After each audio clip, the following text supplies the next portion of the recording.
We live, baby. My dog in the building. What's going on? Long awaited. Shoot, we've been trying to do this for a minute. Shoot, it's good to have you here. Good First to and be foremost, here. Good to be here. You know, you at the bar. salute. You know what I mean? Boom. I need honest feedback, That is smooth, bro. That's smoother than 42. I'm not trying to. That's what everybody. So I went to the store. What? Looking to grab some 42, and my homeboy Jonathan over there, no H, just JON. Total One. First off, if you go to Total One, yo, the dopest part about going to Total One, as we're discussing bar talk, but the dopest thing about Total One is when you go there, like those people actually, you could tell they love their jobs. Oh yeah, like they specialize. Like you talk to somebody and they'll be like, "Oh, yo, I'm looking for this one. Oh wait, I'm mostly in, the cognacs. You know what I mean? But I'll find you somebody that's in wine. They're not just gonna send you like, they're gonna find you somebody. They'll be like, you know what? Matter of fact, like you'd have thought they're like the Chick-fil-A of liquor stores. Yo, like they will. Matter of fact, come with me. Let's go find them together. You want to try it? Like, yo, straight up. That's how he brought me to the back room. And he they had a bunch. Yeah, see, and we already called this the Diddy bottle, but not no more now, not no more. But yeah, so he brought me to. They got like a big tasting room or whatever back there. That makes sense. And they do like their I don't know whatever. But he's like, yo, you looking for 42? I got something else you should try. Tried that, and I was sold. I'm like, ooh. I said, yeah. Plus, they boosted the price of 42. I feel like. Yeah, I feel like 42 has lived its shelf life. Yeah. Azul's still rocking. Azul's still good. I think it was, well, not to keep going back to the whole Meek and Diddy topic. Yeah, we talking, bro. It's bar talk. But right, I think it was beginning of this year or end of last year, 2023. I was watching the interview Meek had did with Ross when he was doing the Shaq and Kobe joint. Mm-hmm. Where he just dropped those tracks or whatever, and he was saying how they don't even drink 42 anymore. And these are guys, bro. That got everybody drinking. It took me forever because I'm like, he don't drink it anymore. Like, when was he drinking it? Yeah. And I'm looking at his albums, wins and losses, 1942 flows. You know what I'm saying? Like all this stuff, and I'm like, 1942 flows was hard. That was a track. That was an album right there. And I'm like, these guys have been drinking it since then. Now they're not drinking it no more. Yeah, that's the fun. Damn, but they're still pushing it. Yeah, they're still pushing it. You know, everybody just push. That's the thing, yo. You can convince people like, all right, so there's certain, I feel like, different grades of liquor.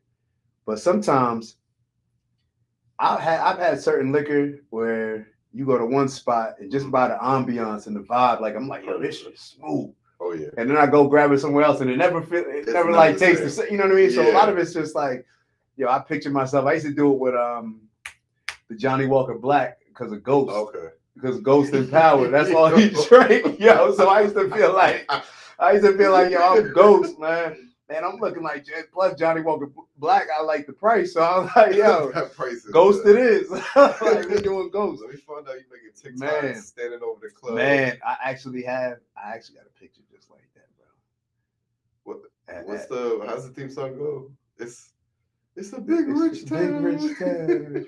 You just standing over the club. Telling you, find out, man. Yeah, we gotta have a club one day, man. Oh, we gotta have a club. That's like a nice little lounge, like something nice though, like upscale. And I think that's what when we talk about good God, let's do it. We should do what do they call them? A ball, not a ball, like the cabaret, not masquerade. I don't know, just somewhere where we can have a nice dinner. People get dressed, got some live music. You know what I'm saying? Like a nice little jazz lounge / comedy show type feel. You know, mix it in with it. You gotta have a DJ too, but go back and forth between the DJ live. You know where I think you would like? What's that? It's funny because I'm gonna give him some promo right now. I think you would like. It's a members only speakeasy in Jersey City, Casa de Lobo. I think you would love that. It's not necessarily just jazz, but but the vibe and the ambiance in there, dress up, feel nice, feel good, good food, good drinks. DJ got the R&B vibes going. No, it doesn't take much. It really doesn't. That's why when people mess up, see, for me, I just don't want to go to a spot. Like it's simple. I'm not saying it's easy, but it's simple. And why I say it's not easy, because if I was like the spot that I would enjoy going to, not too crowded, which I say it's simple, not easy, because obviously you may be losing out on certain, like if you just have like a club where there's just a bunch of people, but that's not. I feel like most of the time those people are not even buying a lot of drinks. That's the type of thing they do a pregame, come drunk already. Yeah, for sure. Man, not I really can't buying tell you how many times we pregame before the club. Yeah, like so it's not like. But if you go and you have good food, good vibe, good energy, people could sit down, talk, converse a little bit. It's not too crazy loud, and you just feel good about yourself. Like I'll spend money in there. I'll spend money in there. Oh yeah, like man, what was the last time we did that? Had to be like middle of COVID, middle of pandemic. But lobby over in Elizabeth. Lobby. They had good food. They had good food. That was during COVID. Yeah. We would get there, eat, then start, have a couple of drinks, have a little, whatever. I never pregame before lobby. Yeah. We would eat, then we would get the hookah. Then the ladies would be like, you know what? Let's get some drinks. Let's get a bottle. Then it would kind of segue into the night. I remember pulling a lot at 8 o'clock sometimes. But see, that's the point. And I like going to places that you believe that you can go early. Yep. Because once I'm at home in that 6 to 9 o'clock range, I'm probably not coming out. When it's like 6 to 9, I already chilled a little bit. Don't let me have a drink. Yeah. Edibles. If I had a long day, right after, you know what I'm saying, a little nap, I hit the gym. If you haven't hit me before I'm home from the gym, it's probably not happening. Yeah, because you got to get your mind right. Oh, yeah. Yeah. Now, a lounge, something easy, where it's like, we just hit the gym, want to go grab something real quick, grab a bite. A little something. Grab a drink, grab a beer or something. A bar, yeah. Like, I could you just run over there, still home by 10 o'clock, 11, or you can stay 11. Late, but you can still get home early, catch a movie, and not feel like it messes up the rest of your weekend. Yeah. Oh, yeah. I don't have too many of those weekends in me anymore. I definitely don't. Not in Jersey. Not in the winter. Now we go down to Miami. Oh, yeah. I got a couple left in Miami. Yeah. Miami gives you energy, the sun, the vitamin D and everything. Man. Just the vibes down there is different. I feel like a different person down there. Yeah, Miami definitely different. Man. So a lot of crazy stuff been going on in the world. Matter of fact, so this is the new thing. I may not even ask you because it's putting you on the spot, but I was putting together, like I had this list that I had of like questions. Ooh. And not for you, but just in general. A lot of times, a lot of times it's like questions that I would ask myself. Okay. Questions for the AM show. But hold on, what did I get to? So I just jotted down a couple of things. It was more so based on, I feel like now is such a time where things are so polarizing, where things are just all over the place. All over the place. It's just a lot of hate. And I don't like that. A lot of hate. It's a lot of hate. A lot of hate out there right now, man. And I was like, you know what? A lot of times we argue with people that we got the same goals as, like we want the same outcome. Yeah. But we'll argue how to get there. And a lot of times, even when it goes like back and forth between Democrats and Republicans, like you could have some people that they just can't understand how somebody could be a Democrat. They can't understand how somebody could be a Republican.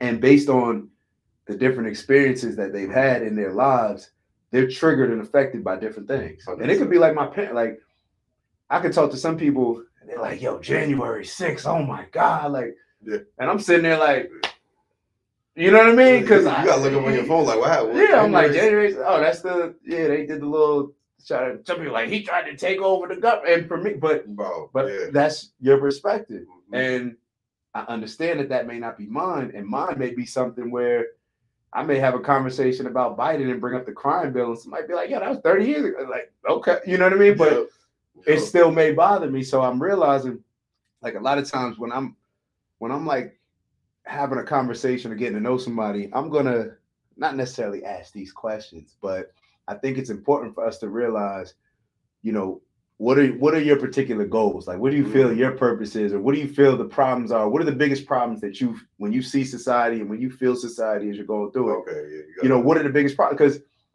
who's to say that my problem that I see should be more important and valued over your problem? 100%. You know what I'm saying? Yeah. So I'm always just trying to figure out, because it's crazy, it's scary. It's scary out there right now. Like, it's scary, and I feel like it's probably, honestly, it's a crazy world right now, but the profitability of it is through the roof, which in essence, like, it makes it scarier, because the world, let's say the world is at this point, but the news and media can make however many billions selling you over and over and over. So in reality, our minds are thinking it's up here, feeding our anxiety, feeding our panic, and just feeding into the, like, not being able to understand the problem. That's very true. That's very true, because there's so much profit in chaos, and there's profit in extreme emotions and radicalism. It's like it makes their job. We're making their job easier. And like I was talking earlier, and I was talking earlier, and I was thinking, I'm like, yo, the politicians, they're not leading us. We lead them. Like, whatever we allow, that's what they're going to demonstrate. If we allow ourselves to hate each other, if we allow ourselves to be radicalized, super left, super right, whatever it may be, if we allow that, then we're making their jobs easier, to the point where they could just come and have a radical. It's easy to just be extreme. It's hard to find balance and us force them to work together. Like, we should be the ones applying pressure. Like, nah, y'all need to work. This is we're the people that keep them in check. And supposed to. We should be the checks and balance system. But in all actuality, we're allowing the news, who gets paid by Black, whatever these big organizations are and whatnot, whether it's the big pharma, whoever it may be, they're getting paid to push something to where the media don't care. They just want to see fights and stuff. They're like little kids in school, like, yo, fight. That's what they want to see. So we get tricked into it and manipulated. We can talk, or this is nah. We could go. We could go. We could talk. We could go. We could go. I'm cleaning my glasses. We could drop some facts, because I want to offend no viewers. Nah. Subscribers. The truth. We can't be offended by the truth. So even the whole, and again, everybody has their own opinion on it. Everybody, I mean, right is right, wrong is wrong. So the whole Israel-Palestine thing, right? I'm not going to delve too deep into it. We all kind of know what's going on. But the fact that if you would have turned on CNN, which I did it actually for a couple of days. You know me, working remotely, like that, doing stuff like that. They're covering Hunter Biden, whatever Biden's son's name is, so that Senate hearing. And then this dude is making a whole scene and walking out and this and that. And like you're saying, it's stoking, it's keeping distracted on that. Oh my God, his son walked out of the Senate hearing and this and that, versus report on what was actually going on. I'm not even saying specifically that conflict, just the world in general. It's like, we're sitting here. I heard Andrew Tate, he was doing an interview with the guy, Matt, Freethinker. I forget his last name, but a little Asian dude, real cool. Oh, dude. I know you're talking about. Yeah. I forget his last name. And he was just talking about how the world is watching the Super Bowl. We're watching the Super Bowl in America while literally babies are getting killed and bombed. You know what I mean? And it's kind of messed up when you think about it. And it's like the whole Roman circus, like when they just put the circus in place to distract. And I feel like literally that's kind of what we're watching in this society right now. And we're seeing the veil kind of get pulled. Like the people are seeing the veil get pulled in the sense of, like, people realizing, like, well, I was watching a football game, that was going on. Or like, I'm not gonna lie, like, I was watching Super Bowl and then I saw they were saying that there were commercials from other governments, and I'm like, I'm not gonna lie to you, that's a little weird. Like, if I think of football, I just want to think of football. I want to think of nobody else, no other country, no this. I'm like, I barely want to talk about Taylor Swift at the Super Bowl. You think I want to talk about your country? I'll be real. Cause that's the thing, yo. This is another reason why, like, my whole mental has just been completely like it's been a wild journey. Because Yeah. even you mentioned something like, all right, I want to watch football. I don't want to hear this COVID stuff. I don't want to hear the five. I don't want to see any. I don't want to see like all the. But then I'm thinking like, damn, this is what a lot of people said with the whole Kaepernick thing. Mm-hmm. And I had to, and I couldn't understand their perspective. Mm-hmm. You know what I'm saying? And it's so funny how you can feel at one point in time that you are 100% right. There's no other way of seeing something. Mm-hmm. But then you go through different life experiences and realize like, okay. I wanted everybody to scream Black Lives Matter. Now I can't stand Black Lives. You know what I mean? So it's like, and it happens all the time in our lives where we may, you're a reader. Yeah. You read a lot of books. So therefore you're always consuming information to the point where you may be intrigued and see different things based on a lot of the information that you're processing in the book. It shapes how you see the world. And not everybody else is going to see it through that lens because they're just going through like, they're just on Instagram and TikTok all day. Oh, yeah, 100%. So they just see it through a different lens. And a lot of times if you're a reader or if you're learning and you're always pushing yourself to kind of absorb new information, you want the people in your family, like, yo, Dad, you saw this article? Yeah. Yo, you saw this? And when they're not interested in it the same way you are, it gets frustrating, right? Oh, yeah. Nah, like I don't hold anybody to my standards. Yeah. But I definitely at the end of the day, like I can have a conversation with you and we'll know similar topics versus somebody off the street. We're not gonna know the same topics, you know what I mean? But at the same time, when I consume news media and I consume my information, just me personally, I have a whole tablet, I have a screen, I have like 17 different channels going. Yeah. And this is just newspapers, magazines. Like I'm taking it from different sources. The same info, I want it from different sources. Because if it lines up from 2 or 3 different sources the same way, it's probably factual. Yeah. Or this is a series of events that probably happened. But if everybody's saying different stuff, then you know that's a different story. And I'm glad, like, because the point that you bringing up, like, think about it. When Trump first started saying fake news, like nobody really even questioned the news. You want to talk about Trump? You want to talk about Go ahead, Trump? talk about it. Again, me personally, I can't believe we're in a world where I'm saying this, man. I get it, bro. I'm trying to say, and as like a citizen, I can't stand him. I feel like he be talking on both sides of his ass. Mm-hmm. But in the beginning, and again, this is no hack to nobody, race, color, citizen, country, whatever. When he was saying build a wall, I'm like, we need to put you on the other side of the wall. I was over there with you. Know what I'm saying? Now, when you see cops getting beat up in New York. Trump was right. I'm gonna say it for him. Like, I'm like, that wall, like, no, that ain't too crazy. I'm like, can we still build it? You still need help for that? And it's what you said. It's how you say something. Yeah. Because Trump just came in it. He was just saying and it's like a lot of times I don't know what. Sometimes when everybody just talking crazy about you, just like, yo, it is what it is. Like, you get a little extra aggressive. Yeah. 100%. And I feel like that's what was happening with him. But when you look back on it, like I was watching this other video, this video they were showing with, I think it was Pierce Morgan on Breakfast Club. Okay. And he was saying that, do you know who deported far more than Trump when they were president? Do you know who dropped more bombs on black and brown people when they were president, like compared to Trump? Yeah, I already know the answer to this. Barack. Yeah.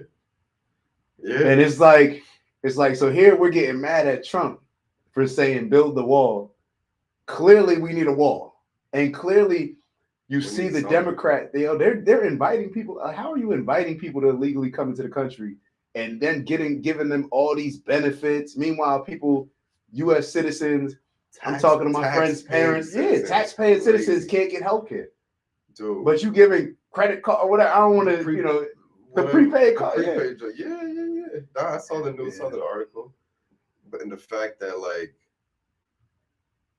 it's not even like a race thing. It's just Americans wanting to be safe in America is what it is. The reason why they want to come over here is the same reason. The reason why everybody wants to come to America is because America puts America first and takes pride in that. So you got to take care of home first. I got to take care of my home before I take care of the town, the state. You know, I got to make sure things good at my home. And I in my opinion, I got to start saying that. Even though I feel like growing up in school, they said, don't ever say, in my opinion, just state it, you know, but this day and age, in my opinion, I think that it's just a play by the Democrats they understand that they're losing their victim base. Like they relied on black people seeing ourselves as victims, black and brown, but especially with the black, they relied on us seeing ourselves as victims for so long, and we bought into it more than any other race. You know what I'm saying? We bought into this goofy stuff. I don't think it's necessarily goofy, or I don't think it's I don't want to say it's not the victim mindset, but and again, this is from, you know, I got the political science background, so I'm a man of many talents. So this is just me looking at it from the political engagement standpoint, right? And I think I've kind of seen the play that they're trying to make, right? Traditionally, the American dream was what? So to, you know, the first citizens in America, if we're going to be, you know, really, really honest. And then Democrats, Republicans, all this, you know, divisions, and everybody kind of went into the political party they went to, right? The Democrats traditionally appealed to lower minority and lower income demographics. You know, it is what it is, the party of the people, right? So they sold us on the American dream. They sold us on the American dream from already having attained it, because we voted them into the nice, you know, congressional houses in Washington, this and that, and going to the Capitol. So they have it, and they're sitting with other people who have it. But they're selling, and they've been selling us that white picket fence, the house, the car, the mortgage, the kids. You know what I'm saying? So I feel like the shift that and again, in my opinion, also. The shift that's happened with all this immigration and everything, do people coming to this country deserve a shot? 100%, because at the end of the day, we're all immigrants. You know what I mean? But I feel like we're seeing the dream we were sold on isn't happening anymore. We're seeing our parents and we're seeing us, like, we got to work 2-3 jobs right now in America. You got to work 2-3 jobs just to make like the new minimum wage. They're saying the 100K is the new minimum income that you need to make in America, which is crazy. So if I'm the Democrats, I'm Biden, I know my voter base is gone. So I'm letting in millions of people, right? Okay. I have millions of potential voters. Exactly. Who are they going to vote for? They're going to vote for the guy that brought them in the country, the guy that gave them roads, school access to schools, access to, you know, turn on tap water. There's, you know, there's water coming out the faucet. And again, everybody deserves that. Like, I'm not saying that they don't. It's just, I'm saying they don't, and I'm saying it for a particular reason. It's different if you come in as a legal immigrant. Correct. But if you come in illegally, then you can't come into any situation that I have for that it took whatever to become an American citizen, and take away opportunities. And we have a say in where our tax dollars, where they go. That's a fact. So if you come in illegally, and I'm not even mad at them. They're getting incentivized to come in. You know what I'm saying? I'm mad at the policies. It's like, yo, y'all pretty much inviting them here. So I get why they want to come over, but they have to go through a legal way of doing it, or be held to, I don't know, you can't come in illegally and still expect the same treatment as somebody that came. So that's kind of how I look at it. But I totally understand the play.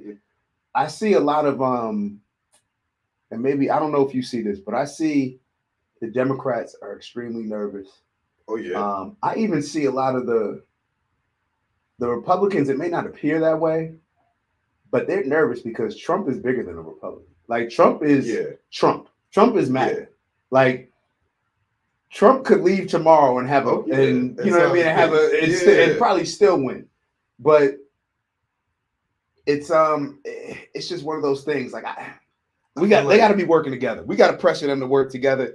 Because we lose when we just root for it. Like, it's the Cowboys playing the Giants. No, like that's not that. Both of y'all work for us. Figure it out. Like, you know what I'm saying? Not just one. Yeah, I was talking to somebody, I want to say last week about this, and it was just like, what a time in the world that we're talking about voting about just let's vote for this guy just to get that guy out.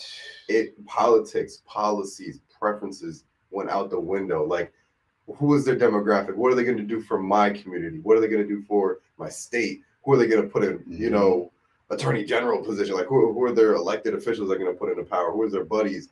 They are just, it's just, hey, let's vote this guy out so we get this guy in because that guy was terrible. And that's the politics in America, man. So I got a new theory. What's the new theory? I guess it would be a theory. So my theory is, it's a couple of different theories in one. I look at the Democrats and Republicans as masculine and feminine. Okay. The Democrats, and I don't want people to look at it like, oh, I'm a Democrat, he calling me a woman. Not at all. Not at all saying that. But it's the yin and the yang how I look at it. It's supposed to work together and create a balance. When I say the Democrats are more feminine, it's more of a nurturer. Like, hey, that's not fair. We may need to step in and, you know, figure this out a little bit because it's not right for this person. Things are never going to be equal, but it's not right. It's more of a nurturing, you know, taking care of the little guy, figuring out how we can help this person have an actual chance to live that American dream that you're talking about. The Republican, I see that as the masculine. The little baby falls down, skids his knee.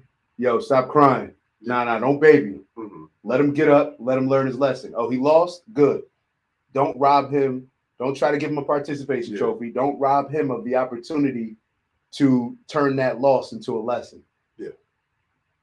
Things that it may not even be as recognizable that way as I'm describing it because it's gotten so extreme. So extreme. But they're supposed to work together because I look at it when I say nurturing for the Democrats, it's just the Democrats are, you know, that's the liberals. They want more government involvement.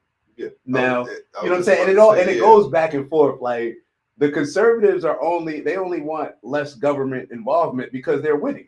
It's in their best interest. So it's in the Democrats' best interest to have more because not that they necessarily needed the politicians, but their base. They need it. So therefore that's how, or they think that they need it. That's how they're trying to appeal to them. So the theory is not really based around that. The theory is based around, I just sit back and wonder, like, how did it get so extreme? I think I could also add to that. Go finish that. I think that it's gotten so extreme because of single parent households. And let me say why. Okay.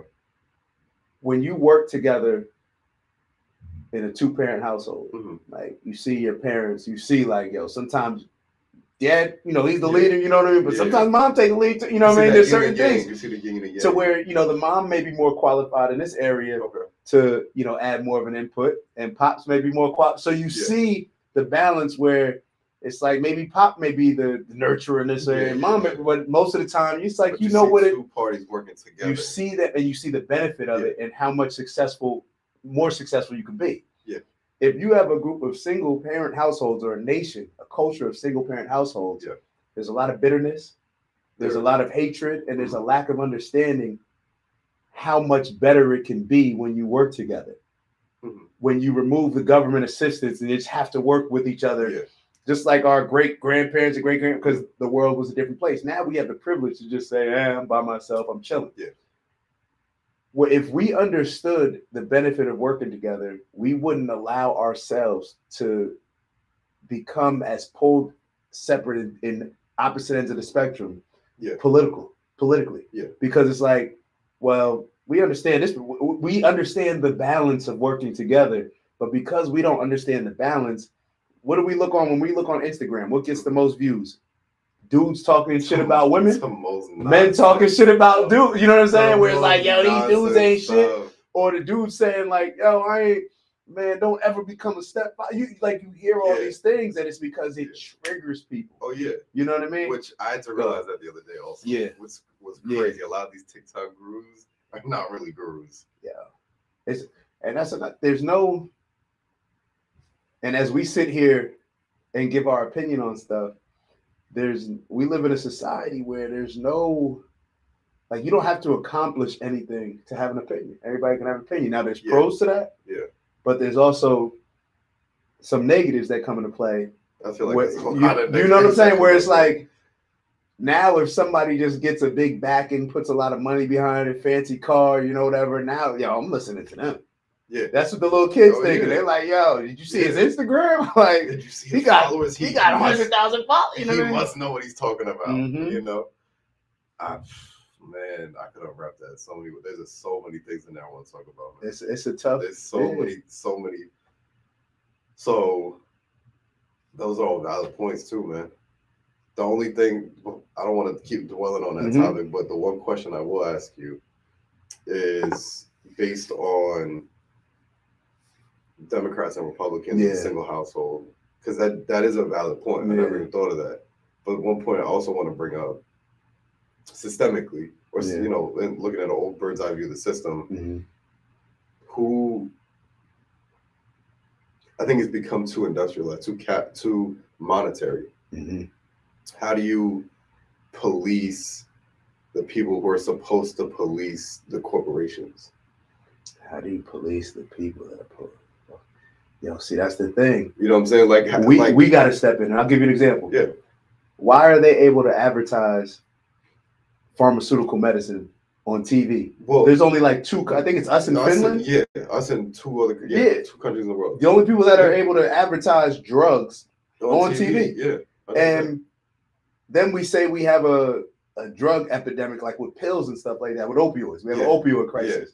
Well, you're advertising it on TV. Like, so what? You know what I mean? To the exact where I was going with this is that, okay, so that's fine. We're pharmaceuticals, excuse me, can advertise on TV. That's cool. But why are those same congressmen and women and senators? I'm not, I don't know names. I don't know. I get what you're going, But y'all are invested in these stocks. Yeah. How is that fair? Y'all supposed to be telling them no, or y'all supposed to be keeping them in check with have regulatory agencies. But the same people in charge of these agencies are biggest shareholders. Yeah. Or they have just bought in conveniently before that an announcement was made where they didn't have to make a disclosure, but they hold 40% of the company. And then next day, this company wins the contract. I don't know. You know what I mean? And it's not even just pharma. It's all these companies. All of them. It's like, who would do their job? Like, people that are servants to the community, what politicians are supposed to be. Yeah. Would you do your job if you weren't going to be wealthy off of it? You know what I'm saying? Yeah. And I don't think a lot of them now are, because there's so much money in it, like you said. So lobbyists or whatever, you know what I mean? Like, you can get paid to, all right, I'm going to be governor. Your company comes up. I'm going to do a couple favors for y'all while I'm governor. Then after I'm governor, put me on your board. Make sure that I get it. You know what I mean? It's like obvious how all this stuff happens. So it's to police it. I think that I'm going to be honest. So this is going to sound crazy. So let me not, the extreme answer would be, the direct answer would be, we need more of a connection with God. But let me explain this. God, how I see God, is just the highest standard in all areas across the board. Like, it's just the ultimate standard. You know what I mean? Like, that's a godly standard. Like morals, values, principles, like God. You know what I mean? Like, no different than like, Michael Jordan, he's the God of basketball because he's the highest standard. You know what I mean? So this is just the standard. So until we raise our standards, morals, values, and overall integrity, then we're always going to live in a society where we either allow ourselves to sell our soul and to sell our morals based on, it's going to hurt you, but it's going to benefit my family and I financially. And the only thing that could come above that, in my opinion, is if you have some deeper level of integrity and foundational principles that simply allow you to say, I'm turning down that big bag of money for no other reason than it's just not the righteous thing to do. And that's a tough place for us It's a tough state. Look at place humanity. to go to. We've never been. You know what I mean? Like that's a tough place to go to. But you know what? Wars have been fought for less. You know maybe the best part about it. Things are getting so bad where I think it could be the way. Like we're getting ready to have a reset, and like I always look at it two different ways. We can either have a big R reset, which is build your ark and whoever's on the ark. Or this is either gonna burn or flood. Like how it's gonna go, or the little reset where we just reset our principles, we reset our values, we reset what's cool. All this stuff is a cool battle. We do what we think what we're either cool with, like yo, I'm cool with taking that bag for screwing all them, or I just think that looks cool. It's all a cool battle. Because think about all the things that we're making decisions based off of. Because I just don't want to screw somebody over. Just say, oh, that's not cool. You know what I'm saying? Like, there's plenty of things that we could do to get money, but we make decisions every day to say, nah, I ain't cool with that. Oh, yeah. You know? This is a topic I was talking about also. Yeah. Like 2 weeks ago. This is with a corporate buddy of mine. We used to work together. Excuse me. Yeah, I don't know how that's going to work. Because it is what's needed. But the only way for that to happen would, like a real one, would just have to like be, I guess, IG famous, social media famous, something like that. You know what I mean? Instead of just what's being consumed on social media and the news right now. I don't think it's likely to happen. It's definitely, you know what I mean? Very low likely. Think about like somebody like Andrew Tate. Likely. Think about somebody like Andrew Tate. Yeah. What they trying to do to him. Like he came out and said on that same podcast, like, yo, next they try to put me in jail. Yeah. Next they're gonna try to kill me. You know what I mean? Like that's what they're so somebody like him who has all that influence, who now his brother's Christian. Yeah. He just converted to Islam. Yeah. They not going. You got the most, and let's be real. They're both. No, he's Christian. Which one? What's his brother's name? Tristan. Tristan's Christian. Because Tristan's Christian. You're right. But Andrews, he converted to Islam, and I saw that. I was like, "Woo!" Well, and one of the things that he said is, when you look around, Islam is one of the most disciplined religions that they stand on their principles. You look at Christianity all over the place because of America. You know what I mean?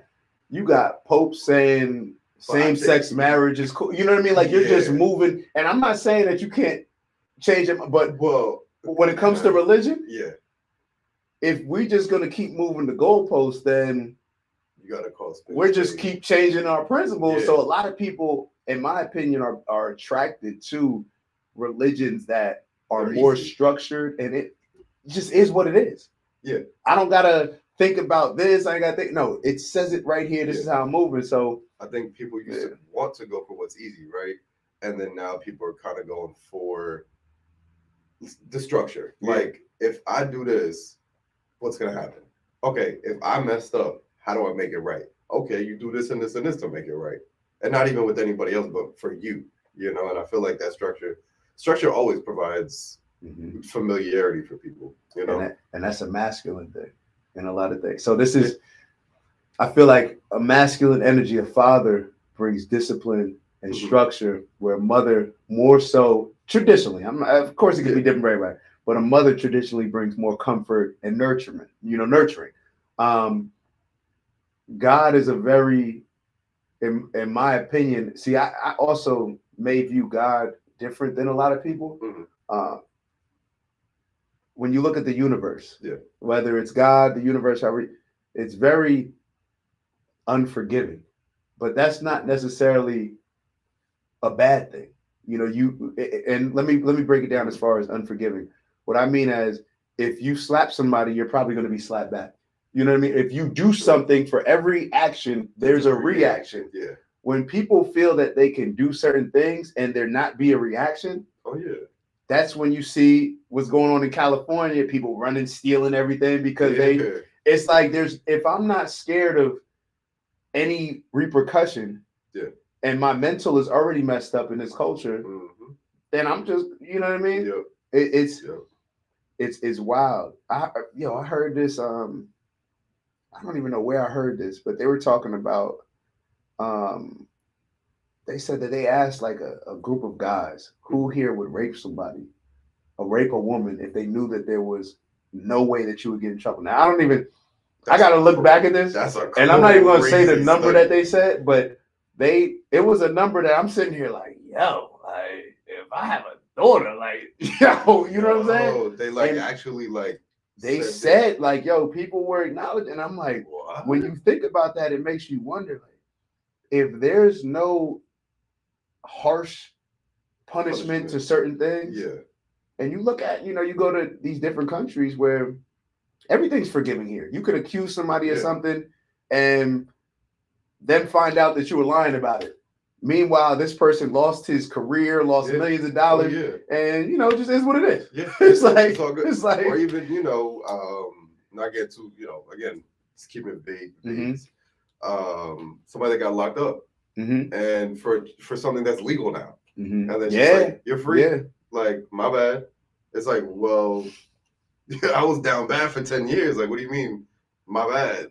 Like, yeah, you're free to go now. Yeah. Sorry. It's a lot of and I don't know if it's because things are moving so fast with technology. I feel like it's definitely you get what I'm saying? Oh yeah. Well, technology. I feel like before, when you think about it, like, when did the first car come about? Like, within 100 years ago? Like, you know what I'm saying? Like now, we're speeding up to a point where it's crazy. If you think about growing up in, like, when they were riding on horses. Like, I watched 1923 Yellowstone and all those. So think back to Yellowstone. I heard that's a great show.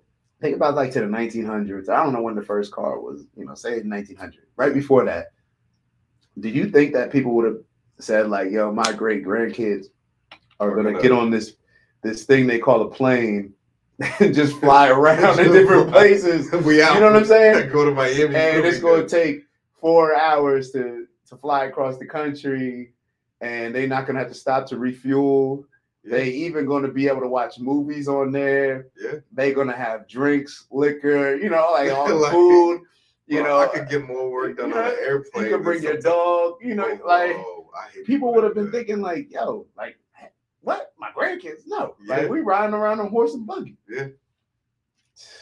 It's just things are moving super, but I feel like there's still so many secrets and so many things hidden.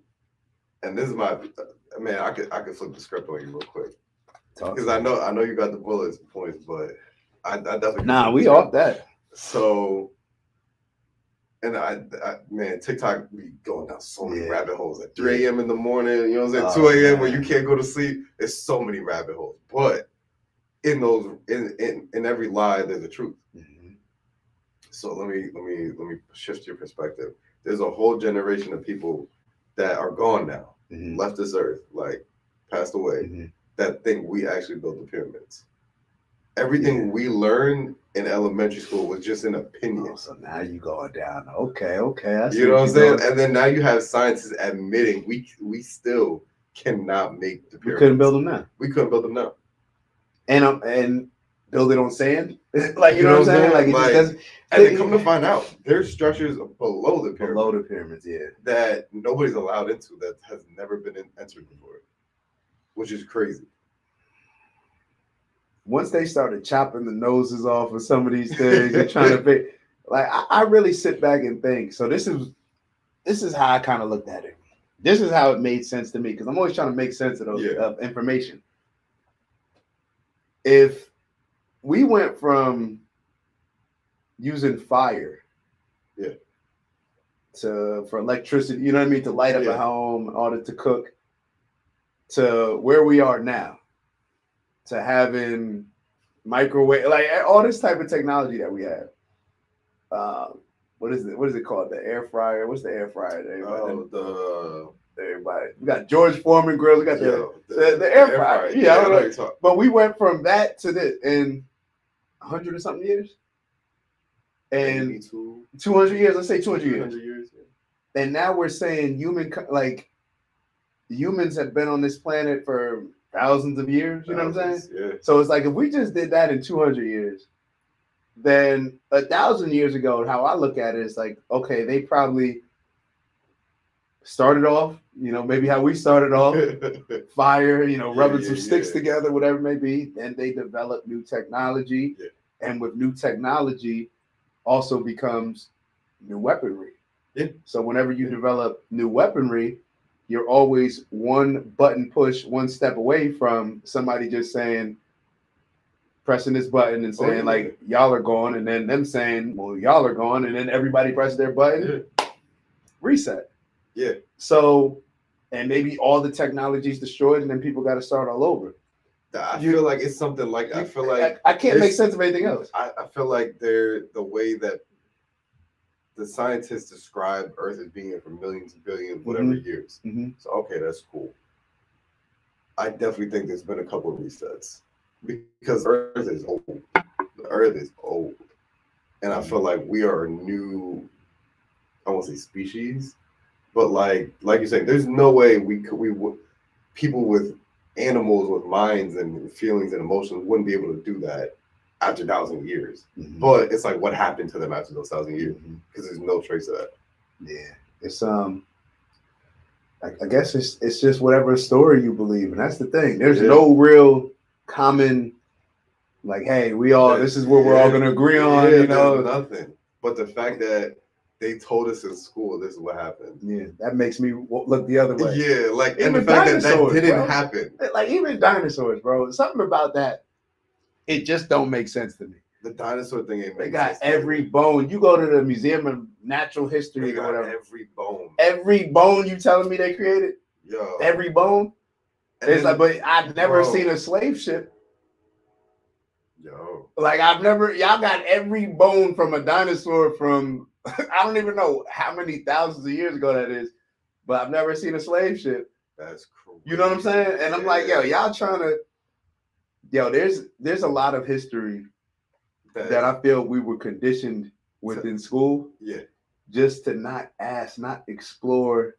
Not ask no questions, not to look into it, not to. I feel like a lot of history was like just kind of like Atlantis. Like, it could have been there. It's somewhere though. It might have happened. Yeah, like, y'all not interested in this? Yeah, like, I'm like, this is crazy. Like, what? And the fact that we haven't figured out a way or to explore like the depths of the ocean, that's weird. That's still weird to me. Because there could be, I think, like, I'm like Little Mermaid, you know, them little creatures. Little Mermaid. I'm like, yo, there's like, bro, we don't know what's down there. That's why I'm nervous in the ocean all the time. Oh yeah, I remember. When we swimming, I'm like, yo, either we're swimming or we're not no sitting out here. Look, either we're swimming across to where we can stand, or I'm not just treading water out here. Like, sandbar. You like something about my butt.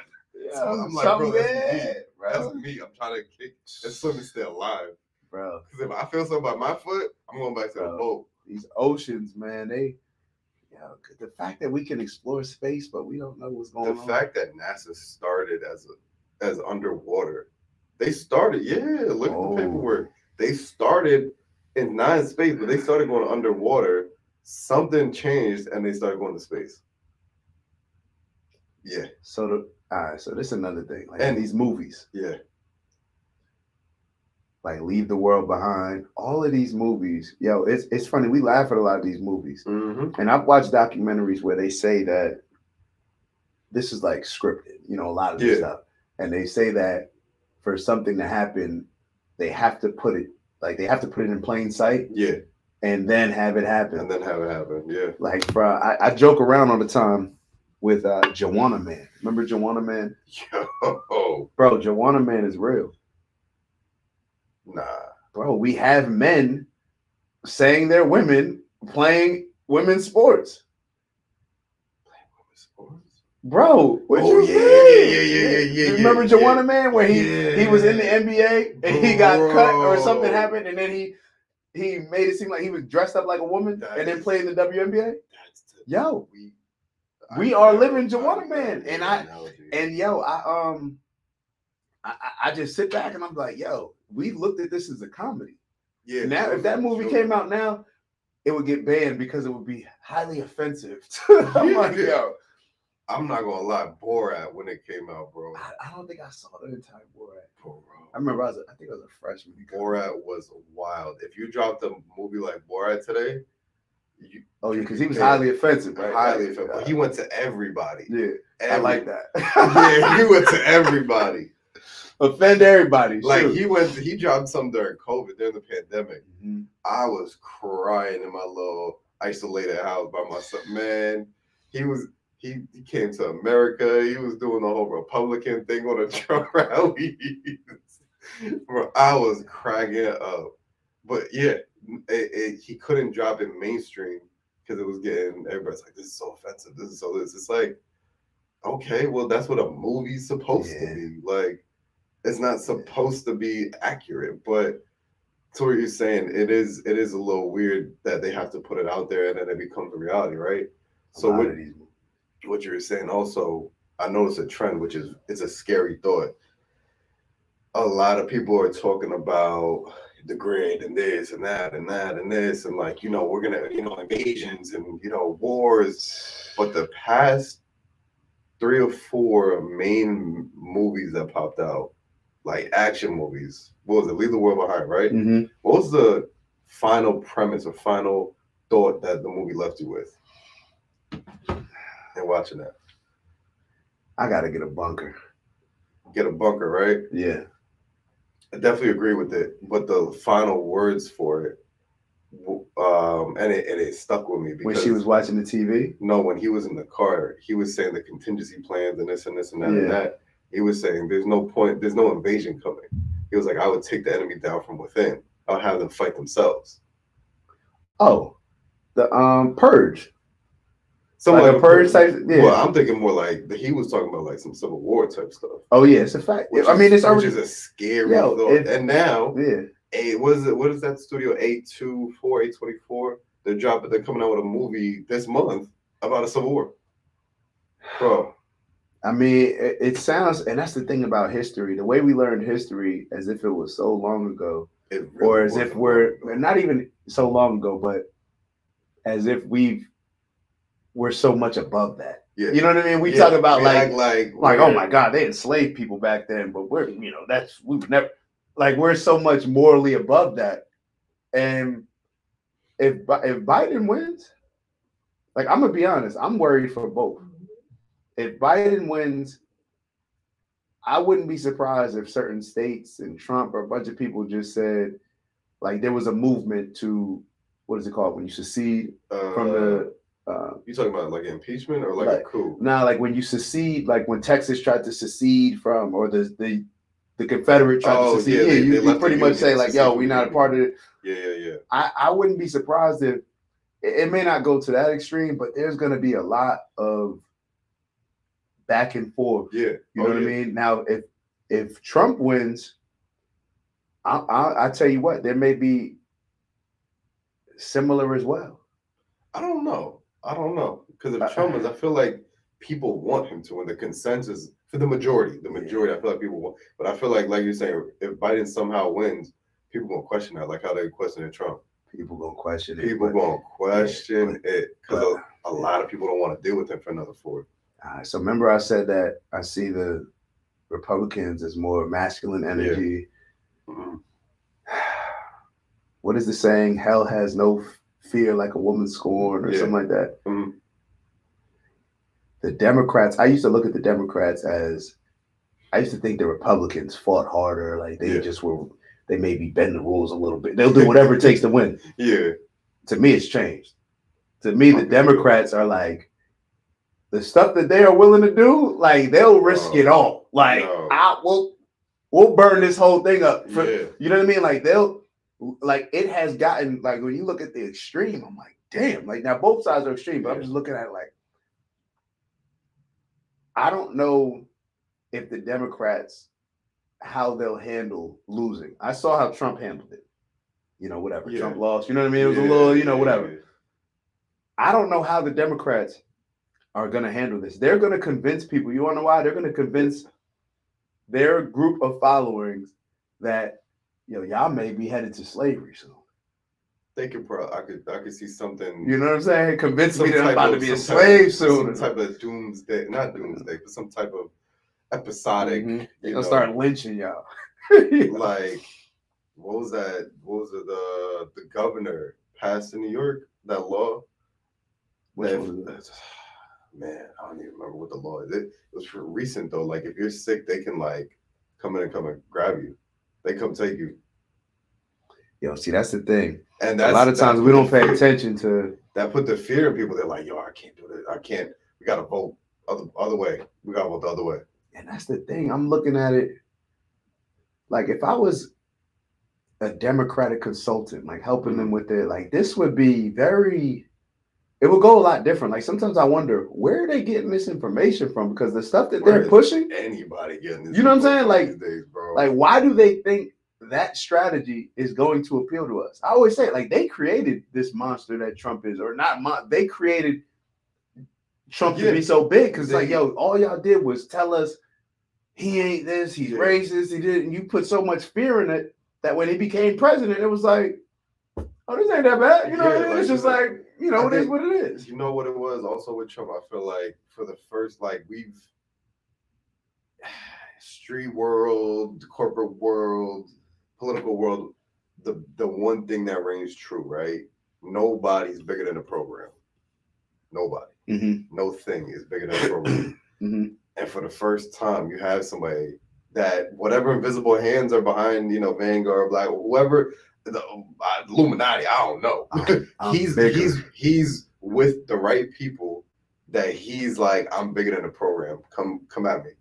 It's and like, he said, like what Kanye said. He said it. I'm bigger than the program. Like, it's crazy. It's like what Kanye said when he was going on one of his rants. He said, I put Drake, Big Sean, Jay-Z, Pusha T, he named a whole bunch. Yeah. I put them all on the group message together and told them I'm bigger than all y'all and richer than all y'all put together. Like, yo, that's really, yo, Trump. Crazy. And people, as much as people were turned off by Trump, it's like when you realize, like, yo, he's an asshole. Like, he may be an asshole, but he's pretty consistent.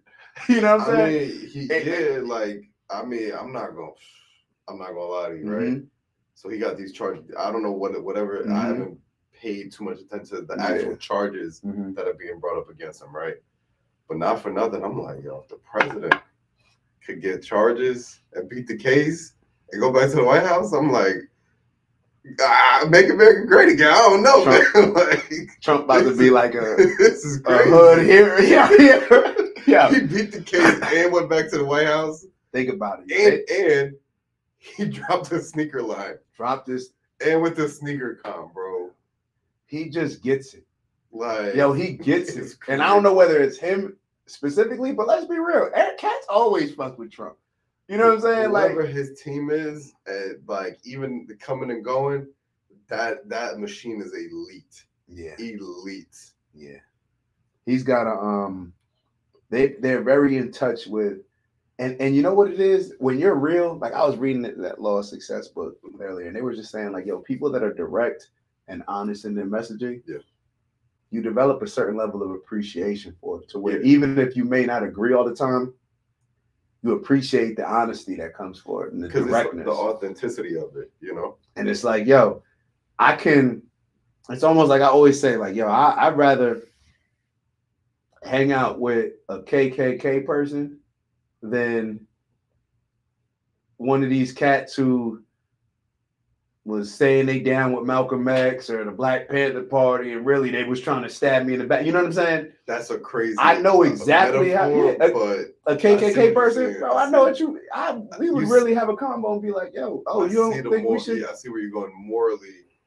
You know, yeah. I know if I know how you feel, you know, we can at least approach it from a certain respect standpoint where the line is there. Yeah. I'm not going to let you into certain areas. You're not going to let me. But with somebody that you love and somebody that's doing it with, like, telling you that they love you, but really trying to, that I can't. But I mean, even to take it to, you know, a little bit more modern context in what we were talking about earlier, that I feel like that's just the norm today. Yeah. Like even friendships, it's normal to talk about your other friends. Like, what happened to why do you feel comfortable telling me about so-and-so? Like, you know that's my man. You know that's like, my homegirl. the fact that you feel comfortable, now you put me in a weird position. Because the fact that you thought that I wouldn't check you about this. There's certain people I keep at arm's length right now that don't even know it because they come and tell me about so-and-so and this and that. I'm at the point in my life where I've stopped asking, like, why you keep coming and telling me? Like, I've already done that. But the fact that it's not just one person, it's so many people. Yeah. Like, y'all think this is normal. Y'all think this is okay. This is not normal. Like, what happened to the rules? What happened to the values? There is none.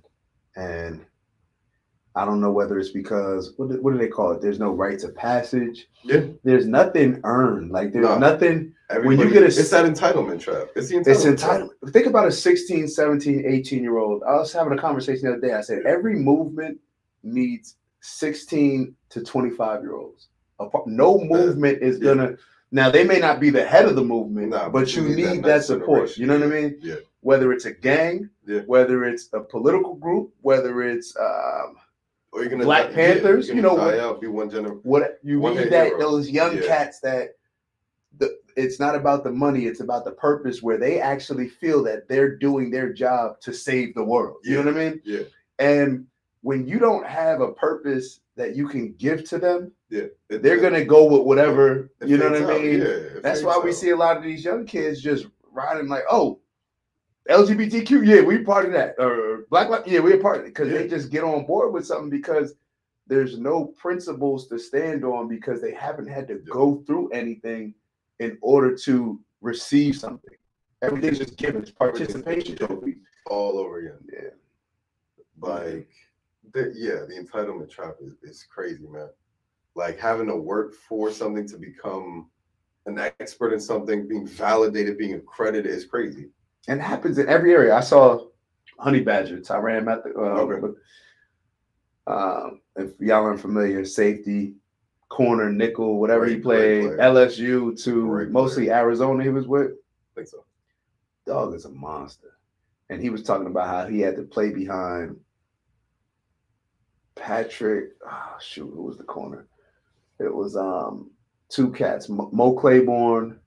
And then Patrick, what's the real good corner? Dang, he was nice. Oh, Pat, big dude. Saw him in the club one time. I forget. But if y'all know LSU, you know what I'm talking about. You tell me about a football player, you like, yo. Saw him in the club. Saw him in the club. It's a funny story, But he was saying how, like, yo, with this new transfer portal, where the kids can just bounce back and forth between school and school. I was actually cool with that because I'm like, well, shoot, like if you get into a bad situation, you can leave. But I didn't look at it how he was looking at it, where it's like, yo, I sat behind these players and I earned my spot. Yeah. And it showed me that you don't just hop around. Yeah. You figure out a way to make an impact. Sometimes you got to wait your turn and develop into this particular player. Yeah. All these players, you see them transferring here, transferring there, taking a step, redoing a year, all this other stuff. And it's this entitlement. Yeah. Even corporate America too right now.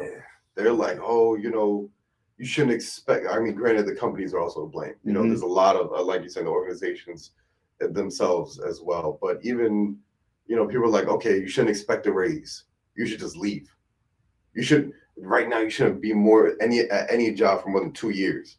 And you just leave. I'm like, don't get me wrong. I'm gonna go where the money is. But at the end of the day, like, is that really solving the problem? If I'm getting good money at a spot, right, that's a blessing in this day and age right now. But if I'm getting good money at a spot, something comes up, I'm going to try to solve the problem. Not, okay, I can't fix it, I'm out. Yeah. Those is... And it's becoming harder because normally I would say it's on the company. Yeah. Like, I got to figure out a way, even in, the stuff that I do right now. Like, we had somebody working with us, running the Instagram page, bringing a certain value that was very, beneficial at that time. But then when it comes to, all right, boom, now we get into the sales stuff. We built all the branding and marketing. There's no scoreboard with that. Yeah. Now we got to actually start making some sales. People are going to be, the structure of payment is going to change a little bit. I look at it like, it's my job to make sure that you can make as much or more than what you're already making. I don't want to decrease it, but I have to figure out a way to make you want to excel and step up in this company. Right. You know what I mean? You want to make people stay. You want to make people want to stay. But it's getting almost, you know, I'm always for the employee. Well, I guess when I was younger, I was always for the employee. Now I'm looking at it like it's tough. You know what I mean? Like even a lot of these restaurants closing down. You move up this minimum wage so much to the point where they can't stay open. Because it's like, how can we keep up with the margins? You got to pay somebody now X amount when you had to pay them this before. Like, yo, you negotiate your price. Minimum wage, I kind of. What are your thoughts on it? Minimum wage. Should there be a set minimum wage, or should it be state by state?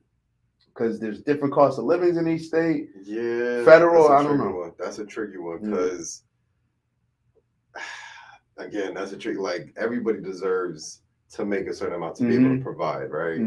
So, is there a minimum that I think people should make? Yeah, but at the same time, there's always pros and cons. Like I know people that Jimmy, there's people that Jimmy the system now.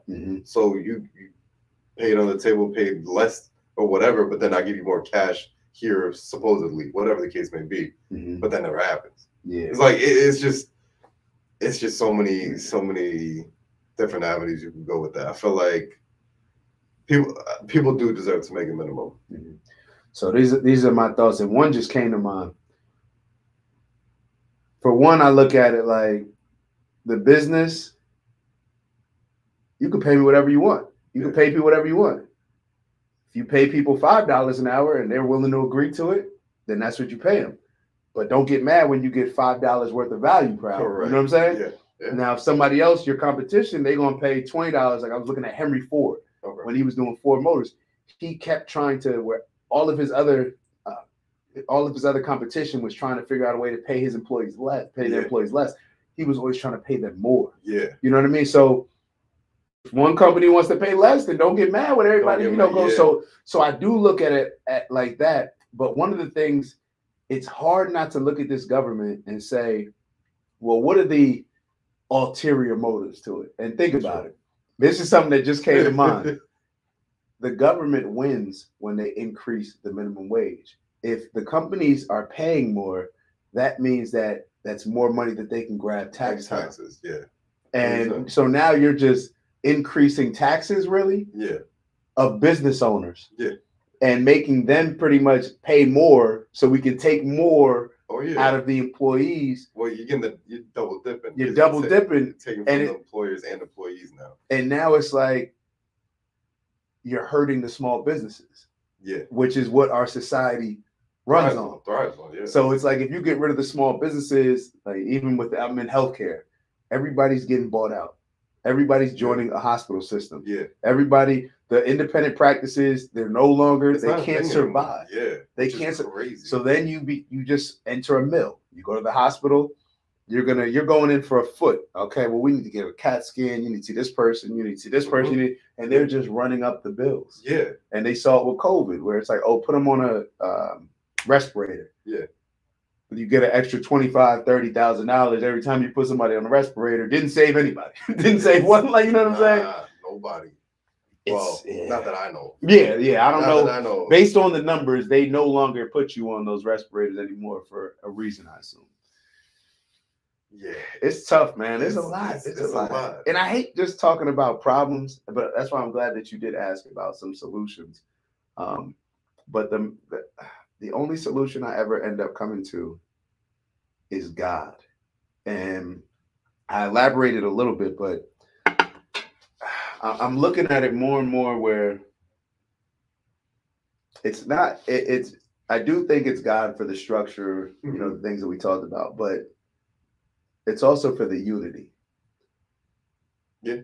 We live think about how we come together as a country during the Olympics.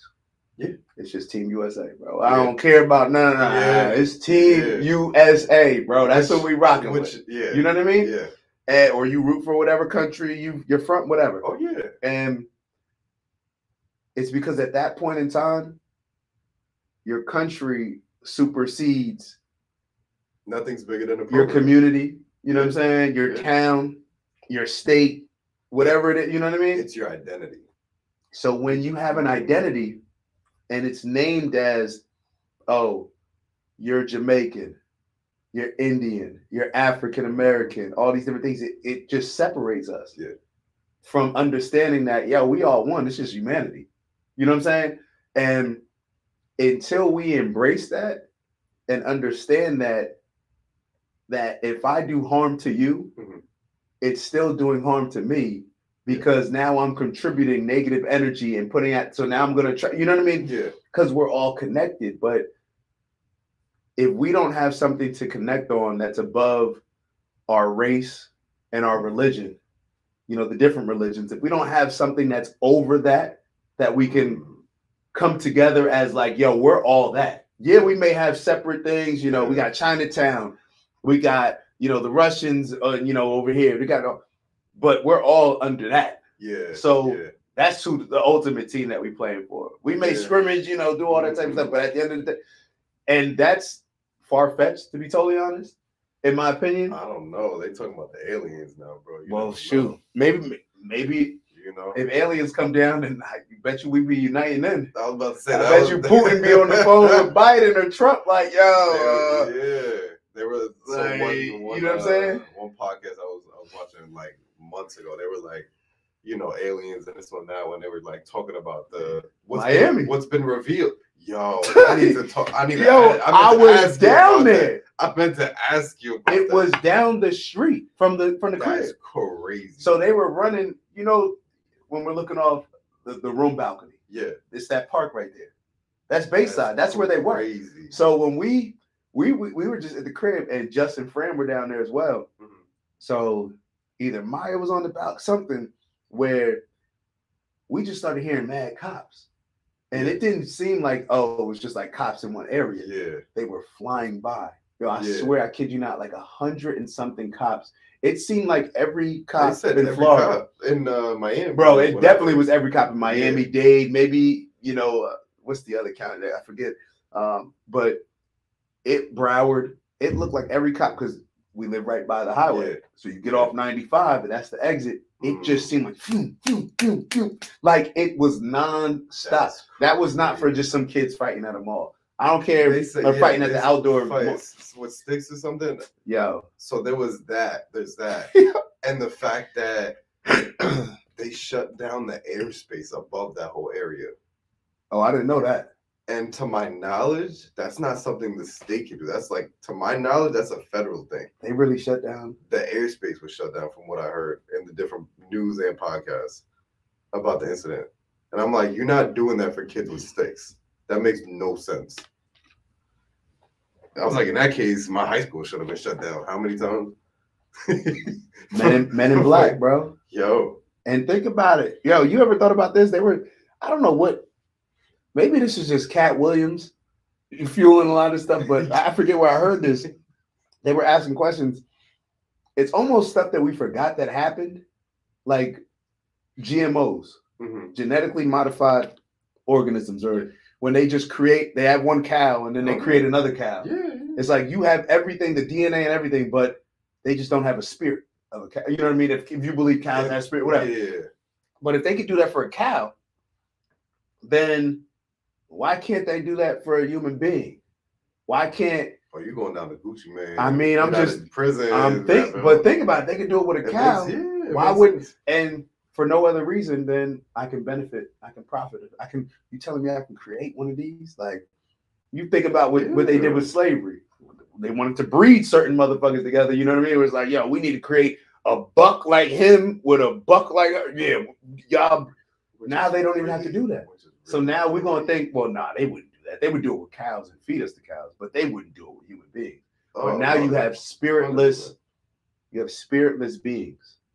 So you don't need iRobot. You definitely don't need You got the spiritless beings that you can manipulate. You know what I mean? I feel like the reality we live in is a culmination of like all these different things, because you definitely they're the crazier part is now they're feeding us the spiritless cows.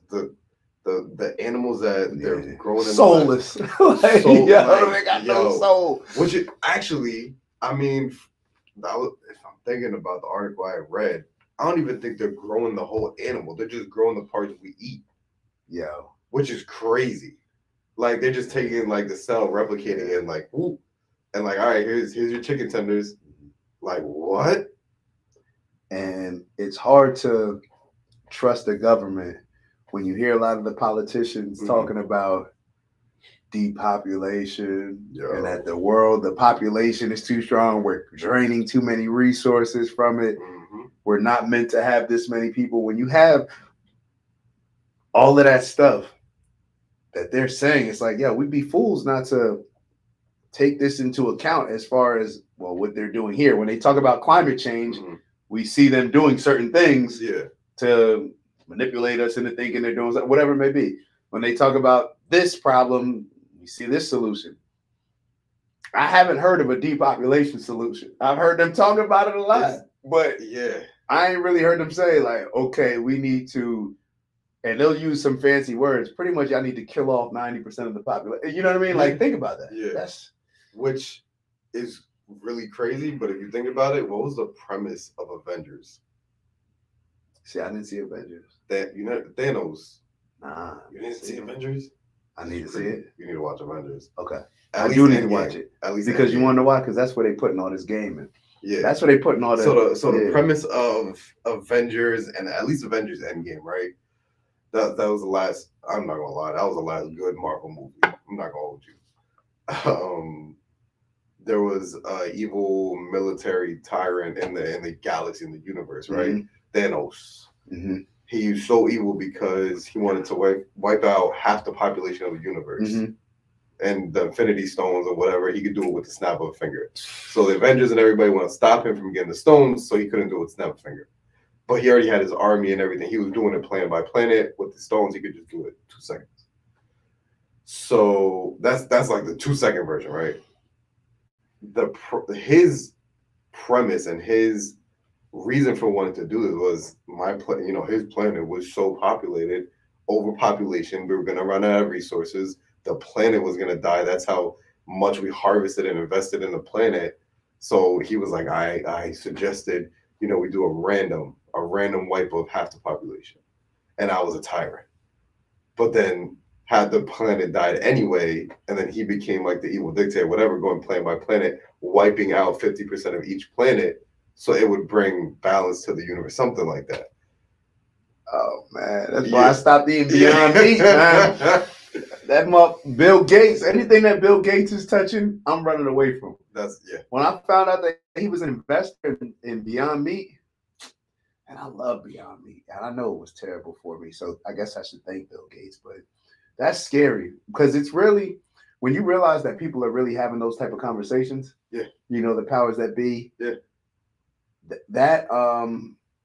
that becomes scary, and it almost makes me lean into more of what like Elon Musk is doing. Like when he says he's a speciesist or whatever he calls it, or they call him a speciesist because he's just trying to figure out ways to solve the problem with humanity. Like he's trying to figure out if we could be on Mars living and all this different stuff. But a lot of the stuff that I think is just out there, it's really in front of it. Like if this stuff is really happening, like they're talking about like wars in space with satellite. I'm like, yo, what is going on? I'm like, yo, what? There's space war, like when Trump was like Space Force and ha ha ha he he. But now there's degrees on telecommunications in space. You could go get a degree about telecommunications in space and how to cyber secure your infrastructure in space. Why would you need to cyber secure it if you weren't safe already? So what are you securing it from? So then who are you fighting? You know what I mean? Like it opens up a whole Pandora's box. You find other countries, you find aliens, like what's going on here? Dang, God, bro. Like they're this can go and this will be the last thing. But I worry about when we talk about like GMOs and souls and stuff, I worry that we are becoming just a soulless people.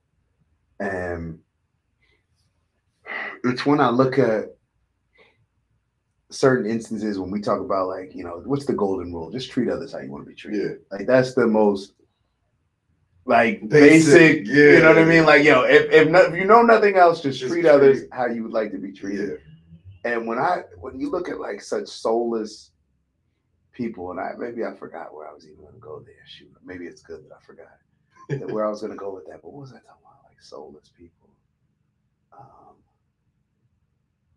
Damn, I forgot. I'm glad. I'm glad I forgot the point that I was going to make because I feel like it was going to get crazy. Hold on, give me 10 seconds. Watch this. Hold on, 10 seconds. Soulless people. What were we talking about? Soulless.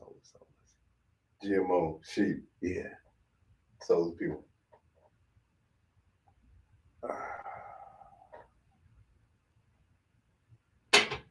Oh, okay. We're talking about the aliens. Yo, this one really wasn't that bad. Yeah, take some more while I'm thinking about this. Give me an excuse to give me some more time. I'm telling you, man.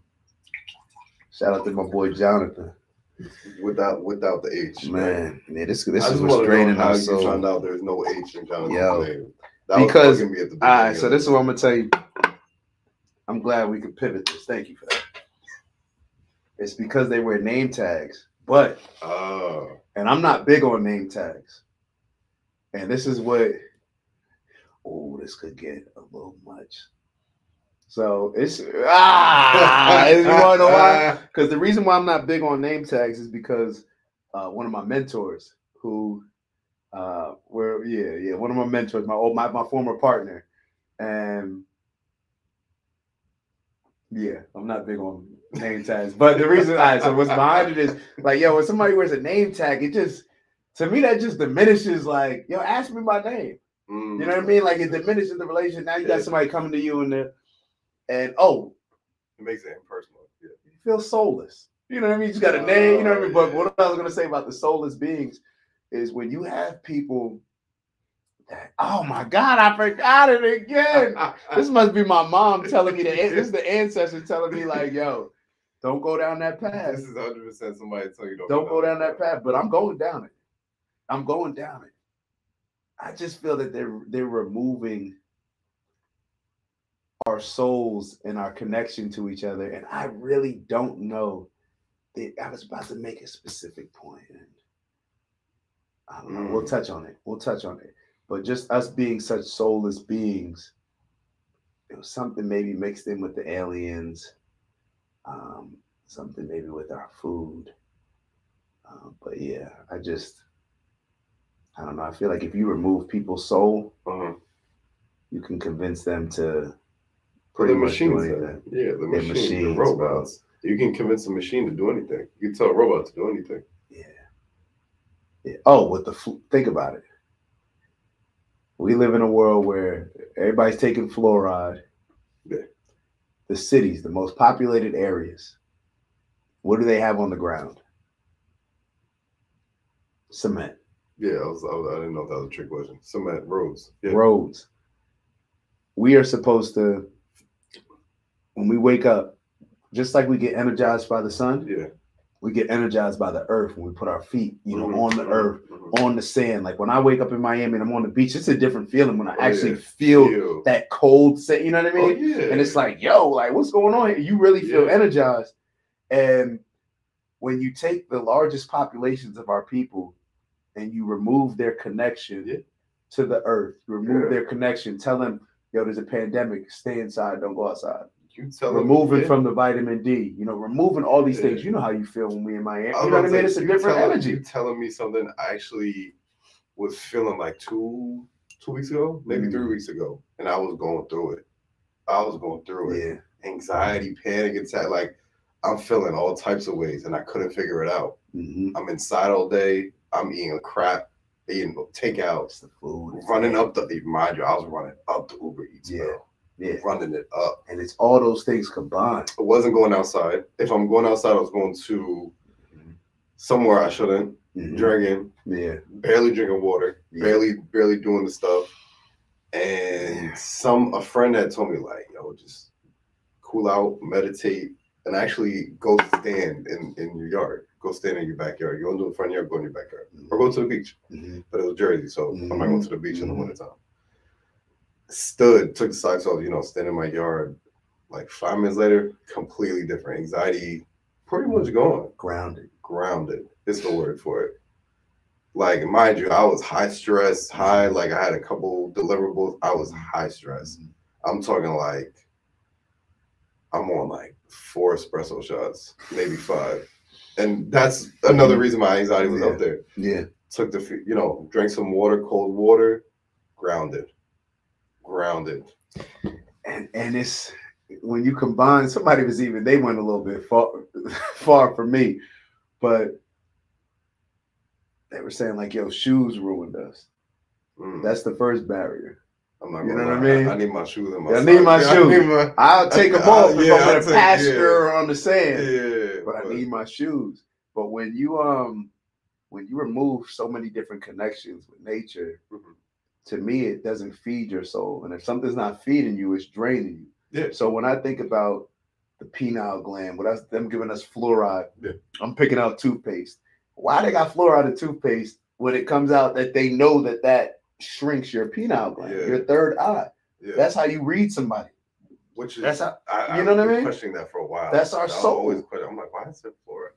That's our spirit. When we think about, when we connect with somebody to where you could just feel something. It's not about how they look. It could be a feeling like just like you've known them. That's our third eye. Yeah. That's our third eye. And I think us getting away from that type of, I don't know whether it's called Kemetic or whatever type of science it is, or whatever type of spirituality. It's another thing. We got rid of a lot of our spirituality and just went with super religion. I feel like it's not even super religion, just super productivity oriented. Super, I feel like honestly supercharged on the productivity right now. Okay. And the showing results. Because to what you're saying, like society right now is designed for you not to be outside, for you not to travel. Like our generation that's traveling, we're the rebellious generation, whatever. Your generation doesn't want to work. Do I not want to work if I just want to go to the beach on the weekends? Is that really? Yeah. What's the work? I just want to figure out different ways to make money. I'm doing the same work that I would anywhere else, but like you're saying, it's just designed right now, specifically, I feel like, to not allow that freedom, to allow that extra consciousness, to allow extra thought processes. You're working, I would say, before the pandemic, 9 to 5. Now after pandemic, and people and organizations overreaching and using a work-life balance, people working 10-hour days, 9 to 9, at least 9 to 6. 9 to 6. I know some family and some friends that definitely put in 9 to 6 days regularly. So you're doing that, you're stressed out. You know what I mean? If you have kids, you're even more stressed out. So what are you gonna do? You're gonna go drink.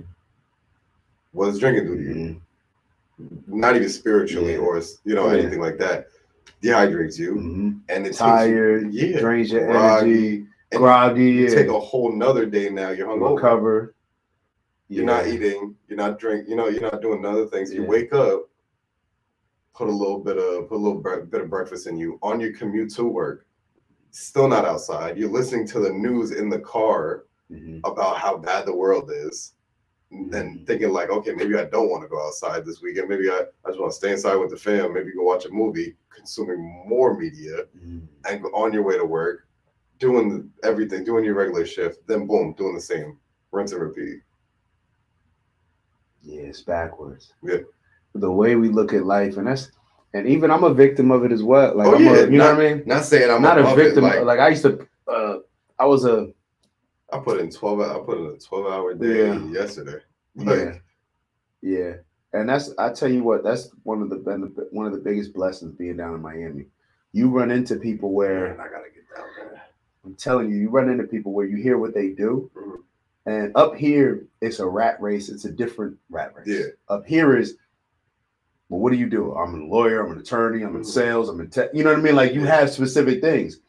Down there, I run into somebody where it's like, oh, I curate art shows, or oh, I do this, like some creative idea where I'm like, yo, how did you figure out how to get paid on that? Like, like that just sounds like something you just enjoy doing, and kind of like, how did you monetize? Like, what was because we look at stuff more so like, Well, what are other people doing out here to make the most money? All right, I'm gonna do that. Yeah. Down there, it's just a different mindset. Now, there's pros and cons to both. That's why I like being up both, because I like coming back up here to that hustle. A good hustle. And you come across that bridge or across that tunnel, and you know, like, bruh, it's like, let's go somebody trying to steal your chicken, bro. You know what I'm saying? Like somebody trying to steal your chicken, and it just is what it is. But balance is always going to be the hardest thing for us to accomplish, whether it's political, whether it's spiritual, whether it's religious, whether it's family, whatever it is. Balance is always going to be the hardest thing to achieve. But in my opinion, it should never, just because it's the hardest thing to achieve doesn't mean that should not be the standard of the goal. I agree. Yeah, I agree. It's funny. I know you gotta watch Avengers, and there's two quotes. One from Avengers, one from a different movie. But I'm just bringing up the Avengers quote because we've already done it. I think it was. Which one was it? I think it was Avengers Endgame. No, I'm sorry, not Endgame. Age of Ultron. Where I forgot. Yeah, I think it's Age of Ultron. No, it's not Age of Ultron. It's Captain America, Civil War. Captain America, Civil War. Okay, I think I didn't see the movie, but I remember seeing it. Yeah, because that was a hot movie. So we got all the Avengers fighting. But in there, Captain America says, he's like, it's a paraphrase, but it stuck with me all these years. Basically saying that, I know what's right and wrong, and just because the whole world is going one way, I gotta pull this way. I gotta stay firm and pull the other way. That's real. Yeah, it was one of the realest movie lines I ever heard. And that's life. Yeah, he was like, I know everybody's going one way, but I got to do what's right, and I got to go this way. It was like, if it's me against the world, so be it, but I got to do what's right. And that's principles. Yeah. See, that's a duty, a calling greater than just any selfishness. You know what I mean? Like, I'm not doing what's for me. And that's the thing, yo. Sacrificing used to be a noble pursuit. Yeah, like you sacrifice for your family. You go out there and work. You go and do this. Like, yo, that's a sacrifice. Like, what greater contribution could you have to your family? You know what I mean? But it's just not rewarded. It's not rewarded the same. And we got to make that cooler. Yeah. We got to make that more the standard of where we're not just looking at you as you're cool and you're hot just because you got on fashionable things and no, we looking at it like, yo, that's a righteous dude. Yeah, yo, that's a solid lady. You know what I'm saying? Just even the street culture. I think even how immersed we are in the culture. Yeah, it's cool to snitch. Yeah, I never thought I would see the day. It's cool to snitch versus. I feel like that's why I still relate to more the mob, culture, the mob. I'm always watching an old mob movie, man, Italian movie. Like, those are stand-up dudes. They have values, they have principles. Like, yo, you get knocked, you take your time like a man. And that's not glorifying that lifestyle, but you enter this life, it's a commitment. Standing for something. I can relate to that. I can respect it. Yeah. Now you got cats like the rainbow haired dude, you know what I'm saying? Again, his situation was also crazy. I'm thinking like, what are you talking about? Yeah. But now, you know what I'm saying? Like, and finally, things panned out. Like, he's not hot on the charts anymore. He thought he was gonna keep dropping the album. Dude, it was gonna, your fizz, your razzle dazzle was gonna fade out eventually. Like, authenticity wins out every time. It's just a matter of how long it takes. You know what I mean? But right now, it just seems like the weirdos is up one right now, because it's crazy. Like, the weirdos always gonna get the instant gratification, short term stuff. Yeah. But when we in it for the long, it's on us to not get suckered into a lot of, you know what I mean? Like, yo, we standing, y'all do what y'all do, y'all, And it takes a lot to be like, yeah, go ahead over there. Like, it's cool. It's like in high school, like somebody, you could be on your mission, on your purpose in high school, and everybody else could just be out having fun. I ain't gonna hold you. I That was all over. you know what I mean? And you got to look at it where but it's football, like actually, no, you know what? Football is a great analogy because football took me to that higher self, where you could lock in and sacrifice. Because before football, I was just all over the place. That's football why sports, came, football came, and it wasn't just Mir anymore. It wasn't just that's a great point. You weren't just black, white, Indian. Like, yo, you part of the football team. Like, he's good. I remember some classes like, don't worry about it. He's part of the football team. Don't worry about the test. And I'll be like, all right, cool. I'm gonna go work out. I'm gonna go hit the gym. It's one instance where you're rewarded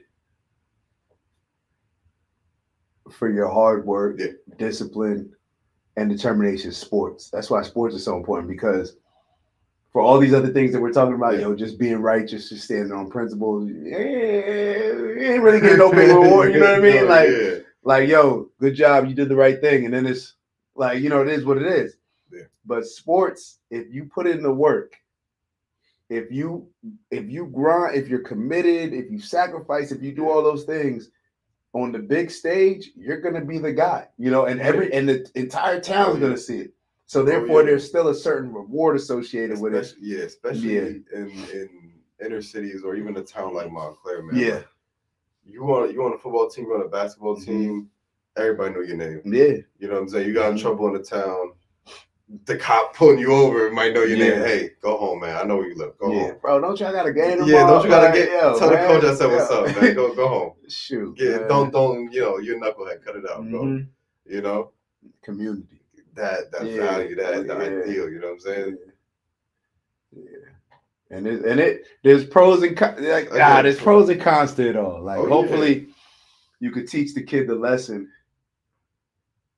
But even then, like, and that's the thing. Like, because even Montclair, think about it. They let everybody get away with certain stuff, but then it's like you go to college and it's like, wait, what you mean? Like, I thought that was cool. That ain't happening. So I don't know. I'm gonna let you finish off with the final thoughts. I like this, yo. This was good. Final thoughts, final toast. Final thoughts. Miami. When we going? My birthday. Juneteenth. We out there. We're gonna have a good guys event coming soon. So the good guys, yo. I was like, can we do a good guys down there? Down there, we're definitely gonna do one. Bro, they already, my man. Yo, it was. I didn't even tell you this. The other day, I'm at lunch and I was telling my buddy, I ran into my dog Bruce, man. My dog Bruce. He a solid one in Miami. Like, I meet a lot of people in Miami. Some weirdos. Is that the one I see you with down there on the gram? Nah. And I was like, oh, that's dope. No. Wait, older dude or younger dude? You probably talking about my dog Chris. Chris younger than me. He like a couple years younger. He had like the fuzz. He had like the peach fuzz. White boy? Yeah. Yeah. That's my white boy. Nah, he ain't. That's my brother, bro. That's my brother. Everybody know down there. That's my brother. Like, it's funny. Just be asking about Chris too. Chris, that's my solid brother. Like, yo, he one of us. Like, you'll see. Like, yeah, he just one of us. You know what's crazy? Is that the one where you sitting down talking about the league? Yes. I've never got you to open up about that's the my league. Dog, ever, man. Yeah, I know. You know, yo, I'd be like, so what you think? If I want to go to a tryout, like where should I go? You'd be like, I don't even know. Yeah, because I'd be like, how is it? I gotta talk more about it because it was an experience that whatever. But this other dude, so I'm sitting at lunch and they put together like something similar. They actually, Braver Angels is an organization where they bring like Democrats and Republicans. I feel like I've heard of this. They bring like different, like, oh, y'all play in the sandbox together, like that type of thing. So we had a lunch there, and then randomly, like the next week, it was the TED Talks. Yeah. The guy who founded TED Talks. That's crazy. Yeah, that's my dog Bruce's best friend. Solid dude. The guy who owns Eat It Joe's or your spot, Joe's, the seafood. Joe's crab or crab. Yeah, Joe's. Where you get the chicken, where you brought the chicken on the boat at lunch. Yeah, I'm about to say, when we were on the boat, you brought Joe's. Ordered all the crab, ordered all the lobster. That's when we talking about when I was swimming on the sandbar. And Just was like, we trying to order the fried chicken. Oh yeah, that's I was yeah. like, bro. That was a different. Oh, we went over. Yeah, I'm about bro. to say. The fact that we were the darkest people in there ordering the fried chicken was crazy. So it was the owner of Joe's, the founder of TED, my guy Bruce, and we were at Joe's. It was Fat Joe. It was mad random. Fat Joe's manager. I'm not sure his particular role, but he ended up telling us, like, he was talking about his family and stuff and different stuff. He didn't really say much. And then eventually Fat Joe was like, yo, tell him who your grandfather is. Then it'll all make more sense. Meyer Lansky. So Meyer Lansky was the Jewish guy that was in the Italian mob, or the Italian, whatever they call it. You know what I mean? But it was sitting around. I'm just sitting like, yo, how, like, just these only men. We need those combos. We need those groups to build different brotherhoods. That's where I get a lot of my therapy. You know what I mean? I get a lot of my therapy. This is where I get a lot of my therapy. I don't, to each their own. You know, you use a therapist. I grew up being cool with therapy because my dad was cool with therapy. You know, so I never thought negatively of it. You know what I'm saying? I can't deal with. I believe because there's no accountability. There's no instruction. There's no, you did this, I'm holding you accountable to now solve it in this way. It's more so just, well, how do you feel? You know what I mean? And I don't want to just, it's just not for me. To each their own. If it helps you become a better person, if it helps you deal with your stuff. Because there are people, you know what I mean? I do know people that they work out the problems in an environment like that. Rock out with it. But I just still think in addition, we need a certain level. Because if you tell me something that you want to work on, I'm gonna ask you next time I see you, like, yo, did you work on it? Like, how you work on it? If I see you moving a certain, I can lie to a therapist. I remember going to couples. I would never know. I went to couples therapy for one session, and this is years ago. And Maya got mad because she thought I was finessing the therapist. I'm like, yo, I just like talking because for me it's my boy pulling a Mike. Just because I'm cool. Like I'm telling them, like I can be open. You know what I mean? It's cool for me.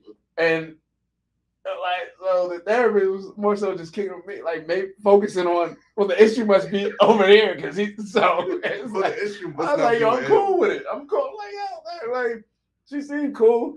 I'm asking, like, what you think about it? No, it seemed like did it. I'm like, you wanted to do that? You picked her. Yeah. So, I'm gonna segue that into something real quick. Go ahead. This might extend it, but it's a combo that definitely needs to happen.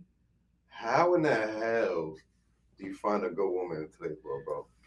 I've been to the bars, I've been to the clubs, I've been to yoga. I'm about to sign up for Pilates at this point. I went to Target, bro.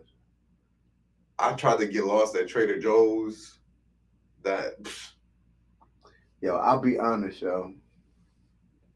Because a lot of you find a good woman, because a lot of the problem also is before you get into it.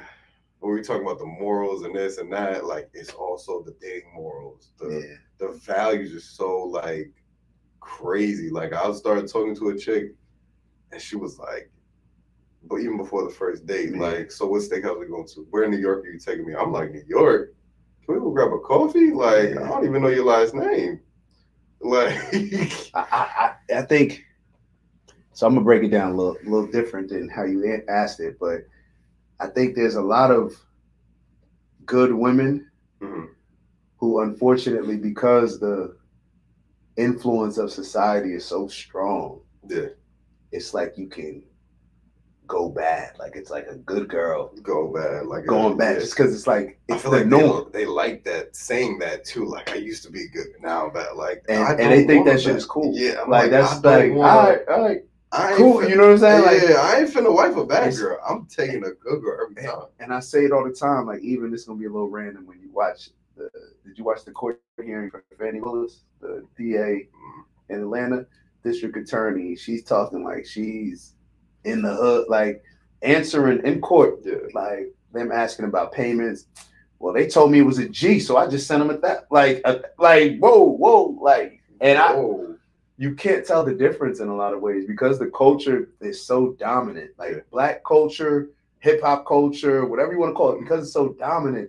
A lot of these women, and it's not even just black culture. culture. It's really American culture. I was gonna say, you know what I'm saying? It's American culture. Western culture. It's Western culture because East is not this. And like, what ends up I've been convinced, like, yo, I was talking to someone, they're like, yo, you gotta pop a kid out. You know what I'm saying? It's about that time. You know, I'm like, bro, it's like, well, there ain't none over here. I might have to go like London. I might have to go even more east than that. Like, and the thing about over there is it's more transactional. But hey, you take care of that. I take care of this. Yeah, we good. You know what I'm saying? This contract is, we'll find love somewhere in the middle. Like, and I'm good with it. So it's like you want that balance, but I can't tell you how to find. I've been blessed to be around some amazing women, but even amazing women. I was gonna follow that up with. I've also been blessed to be around some amazing, very inspirational women. Like the women that are in my life are like top tier. Like, doesn't mean that you would wife them or have a family with them. That in a different way. In a different way, but I'm talking about not even in a romantic sense, but just women that I friends, and family. But they set the bar so high that the women right now, I see. Yeah, you see what I'm saying? Because they're probably older. Yeah, and so even the ones that are my age, you know what I'm saying? So then, if I was you, yo, I ain't even gonna lie. Some of them like you close friends with. Yeah, man, lock in with one of your close friends, bro. Yo, lock in with one of your close friends, because I tell you, even every girl that I've only had a couple girlfriends, really. Like, and it's been so damn long just because that's my homie. You know what I'm saying? Yeah. At the end of the day, like, that's my homie. Like, that's my best friend. Like, that's the homie. Like, when I talk these political issues, like, that's who I run stuff by. You know what I mean? That's just who I'm. But there's and this is gonna sound crazy. It may sound crazy, but it won't sound crazy to Maya because she knows how. Like, I'm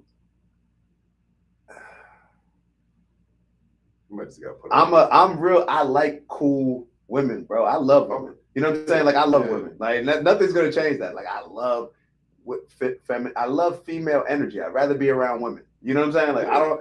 It just is what it is. I know you're the same way. And with a lot of women, even, and like, I'll be cool with, like, I want to be Hitch, like the movie Hitch. That's always been my, you know what I mean? So a lot of times I'm speaking to female friends, you know, maybe a female that, you know, cool, you know what I mean? Deal with it, like, yo, I'm open with it, you know. I'm like, yo, they going through this, like, what you think? Like, I'm bouncing it off of her, like, and it's because you can have cool women, but just not thinking like you're caught up, like, damn, like, she's so dope, but you could tell she's caught up, even if she's fighting it. You know what I mean? It's it's like what you just said. Where are we going? Like, yo, shorty, you already. And maybe it's because they don't know how to vet us. Because if she approaches you, she should know that you're not the type of guy off the bat we're not going to McDonald's. You know what I'm saying? You know what I mean? Like, we're not going to, every date is not going to be, and there's nothing wrong. You know what I mean? There's nothing wrong with that. But she should know that based on how you carry yourself, how you present yourself, that and this, I gotta be very careful. She should be cool with going to whatever restaurant. I was just about to say she should be cool with it. I prefer in the beginning now to do those things. I used to not want to do those things. I prefer to do it now. I used to be like, nah, man, I can't do it. I'm gonna mess it up. Now, man, my I feel like my standards are so high. Just being out in the dating pool, she should be cool with whatever. I'm like, if I say, I'm not saying, you know, we're going to Dollar General to go eat dinner, but like, if I say we're going to Chicken Shack or we can go to Olive Garden, there should be no problem, unless you're allergic, whatever the case, whatever. But if I say, I don't care if you're allergic, you're gonna find something, like, you know what I mean? Like, nah. If I say anything less than a 5-star restaurant, it should not be a problem. And my point is, like, ladies, be smart. Y'all are very intuitive. You have a woman's intuitive, right? We always talk about that. I would assume that you could tell the type of guy that they know wants to take you this place or wants to take you that place. And if you choose that place, if you really want that place, then shorty, be smart enough to at least like it's the first date, like just like I'm trying to learn you, like you should. It's like bro, common sense. It's just they look at embrace the coffee. Oh no, we can just grab something real quick at the. You got a Jamaican spot right down the street. Here we go to Jamaica. Because the conversations I've had in the conversations I've had at coffee spots, taking the chick out for coffee, end up in a relationship. Going to Olive Garden, end up in a relationship, and we would go there, and we had so many conversations. What's wrong with Olive Garden? And what's wrong with Chicken Shack? Like I would, bro, TG Fridays. I remember me and my ex used to go to Fridays. I tell you, some of the dopest chicks. Bro, the ones that ain't got to get all dressed up and be all. Bro, we just pulling up to the bar. We just gonna grab something quick, like enjoy life, because they're not going somewhere just to take a picture that they can put on Instagram later or to post something on their story. They're actually just going because they want to grab a drink. Like they want to grab. Say no names, but one of the ones I was asking you about, like I think a year ago, maybe 2 years ago, I showed you the IG and everything. Straight pictures, straight everything. Want to take a picture of the lobster, want to take a picture of the caviar. I'm like, this is regular for me. And I'm blessed that I'm in that situation. But and the craziest thing, my boy said it's regular. We ain't skipping past that. Oh, man. All I can say is work hard. Shit, it is what it is. Guys, that's a Yo, it's good guys, yo. That's what we should be striving for. Not for, it don't got to be every meal out that, but yo, we know what. I'm not gonna lie, it was every meal. So I was and if you can afford, but think about it. If you can afford it, and that's within your budget, then yo, sure.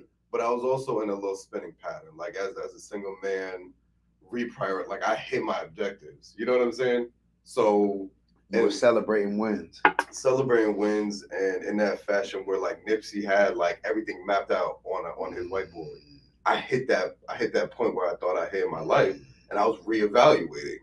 So of course, in the meantime, I could crash and burn out. I could do whatever I want to do. I'm gonna have fun. I'm like, we came from down here. I didn't have nothing. Nobody in the city had, like, compared to what we have now. You know, bro. Back home. Yeah, people had stuff, but they never lived like this. You know what I mean? Like how we living now. So I'm gonna do it all. Yeah, you know what I'm saying? And even to that point, it's like going to a lot of. Sometimes you have to go to certain places in order if you constantly want to level up. Just from a competition standpoint, where now I see the value. Or maybe I always saw the value, but now I'll actually spend more money to stay at that nicer hotel. Yeah. To go to that nicer. If the drinks are $10 more per drink, whatever, I'm going there because that's the ambiance, that's the energy that I want to be around. And those are the people. I'm networking. Oh yeah. Everything's a network. Like I'm building with, I'm putting out to the universe. This is what I'm attracted. This is what I like. And you know, even if for people that don't believe in the put in the universe and manifesting, whatever the case may be. But literally just putting like everybody leaves in the right time in the right place. Like how many times I told you now that I go, I'll be going back and forth to Miami, stand up the fountain. You know what I mean? I'm in the right spot, networking with the right people now. Prior to that, I would stay wherever.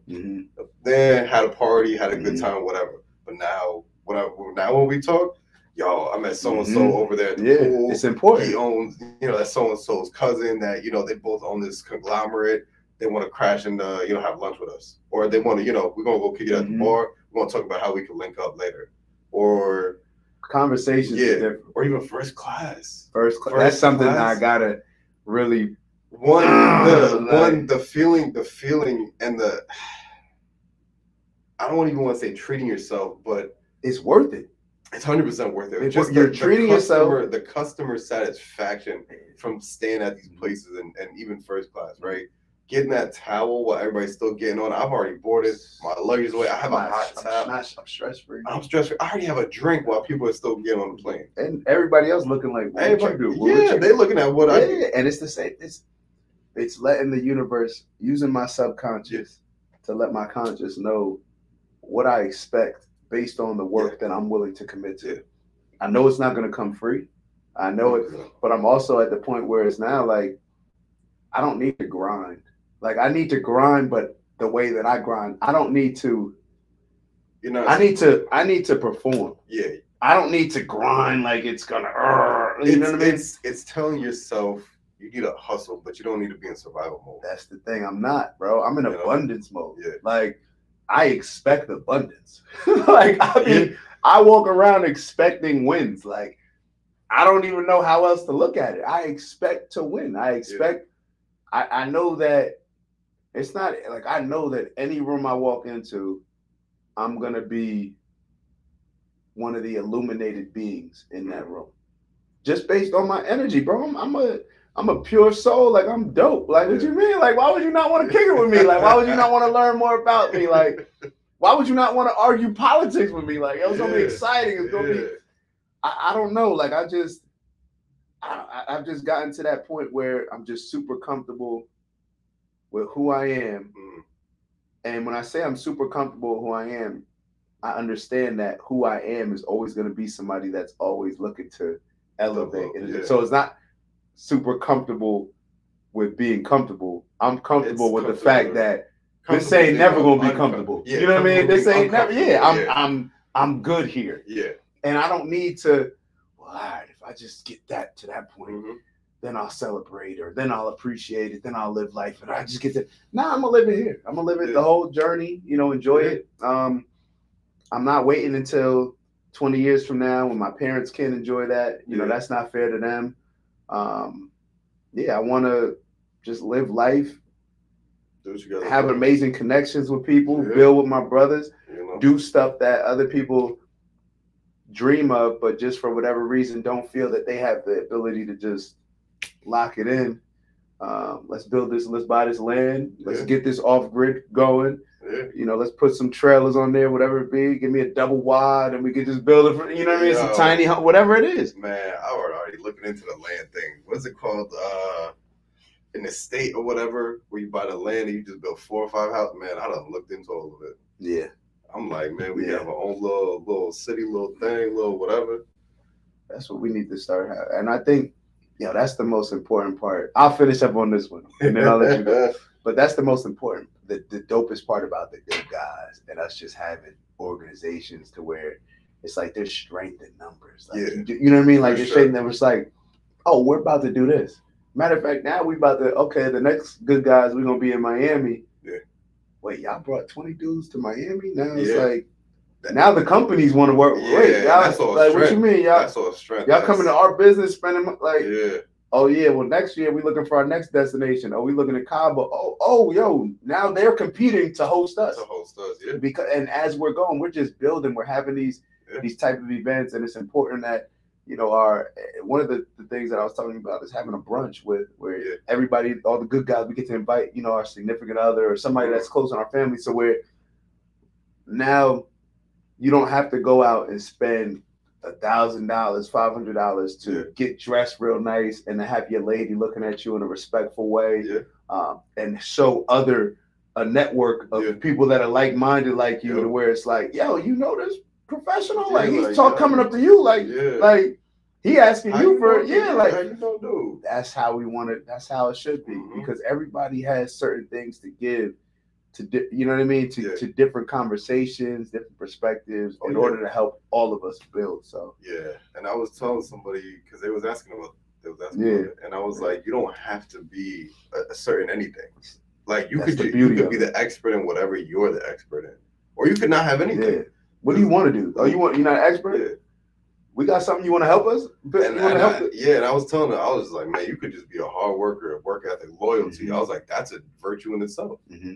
People could work with loyalty.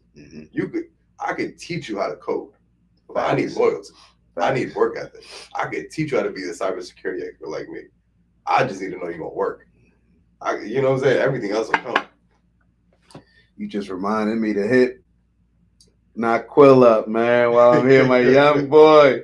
Quilly, what's the word, baby? It's my young boy, man. That's why I love Montclair. I mean, this young boy I've seen. I gotta go back to the town, man. I gotta go my mom taught him and his brother. Like I've known them since they were this big, and now he grown up. This was after The Good Guys, us playing chess over there. Oh yeah, yeah. And I'm like, yo, now my young boy, he over here got me on the ropes and chess and stuff. He a grown man, but yeah. All right, so these will be my final words, and then I'm really gonna give you the final words. It's I want us to figure out a way. We got to do better as a society, and the people that are leaders in our society, it's going to be on us. But that's a beautiful, beautiful responsibility to take on. Yeah. It's a beautiful position to have, to be able to actually bring about change and actually inspire people to want to bring about their own change. So it's a beautiful place that we're in with all the chaos and everything that's going on, all the stuff that we talked about. There's still an opportunity in the crunch time for us to turn this thing around and build together. So that's those are my last words. What about you, baby? Last word, right? More life. I mean, yeah, I was thinking something like that. I think I just end with what Ross and Nip used to say, man, you know, it's not about how much you make, it's about how much you can help the next person. The impact. That's it. That's it. It's not about how much money. All the money in the world don't mean nothing. It's not. Your measure as a man isn't how much wealth you've accumulated. It's about how many people you've helped. Like how many of your next man did you help bring up? In other words, that's last word I got. You can't get better than quoting Ross and Ned, man. We're gonna leave it there. The next, I want to build off that on the next one after we see this Bob Marley video, because what you just talked about reminds me of how Bob Marley answered a similar question. Okay. But with that, I hope y'all enjoyed that. We're gonna keep it rocking. Got my bro here, and we'll see y'all soon.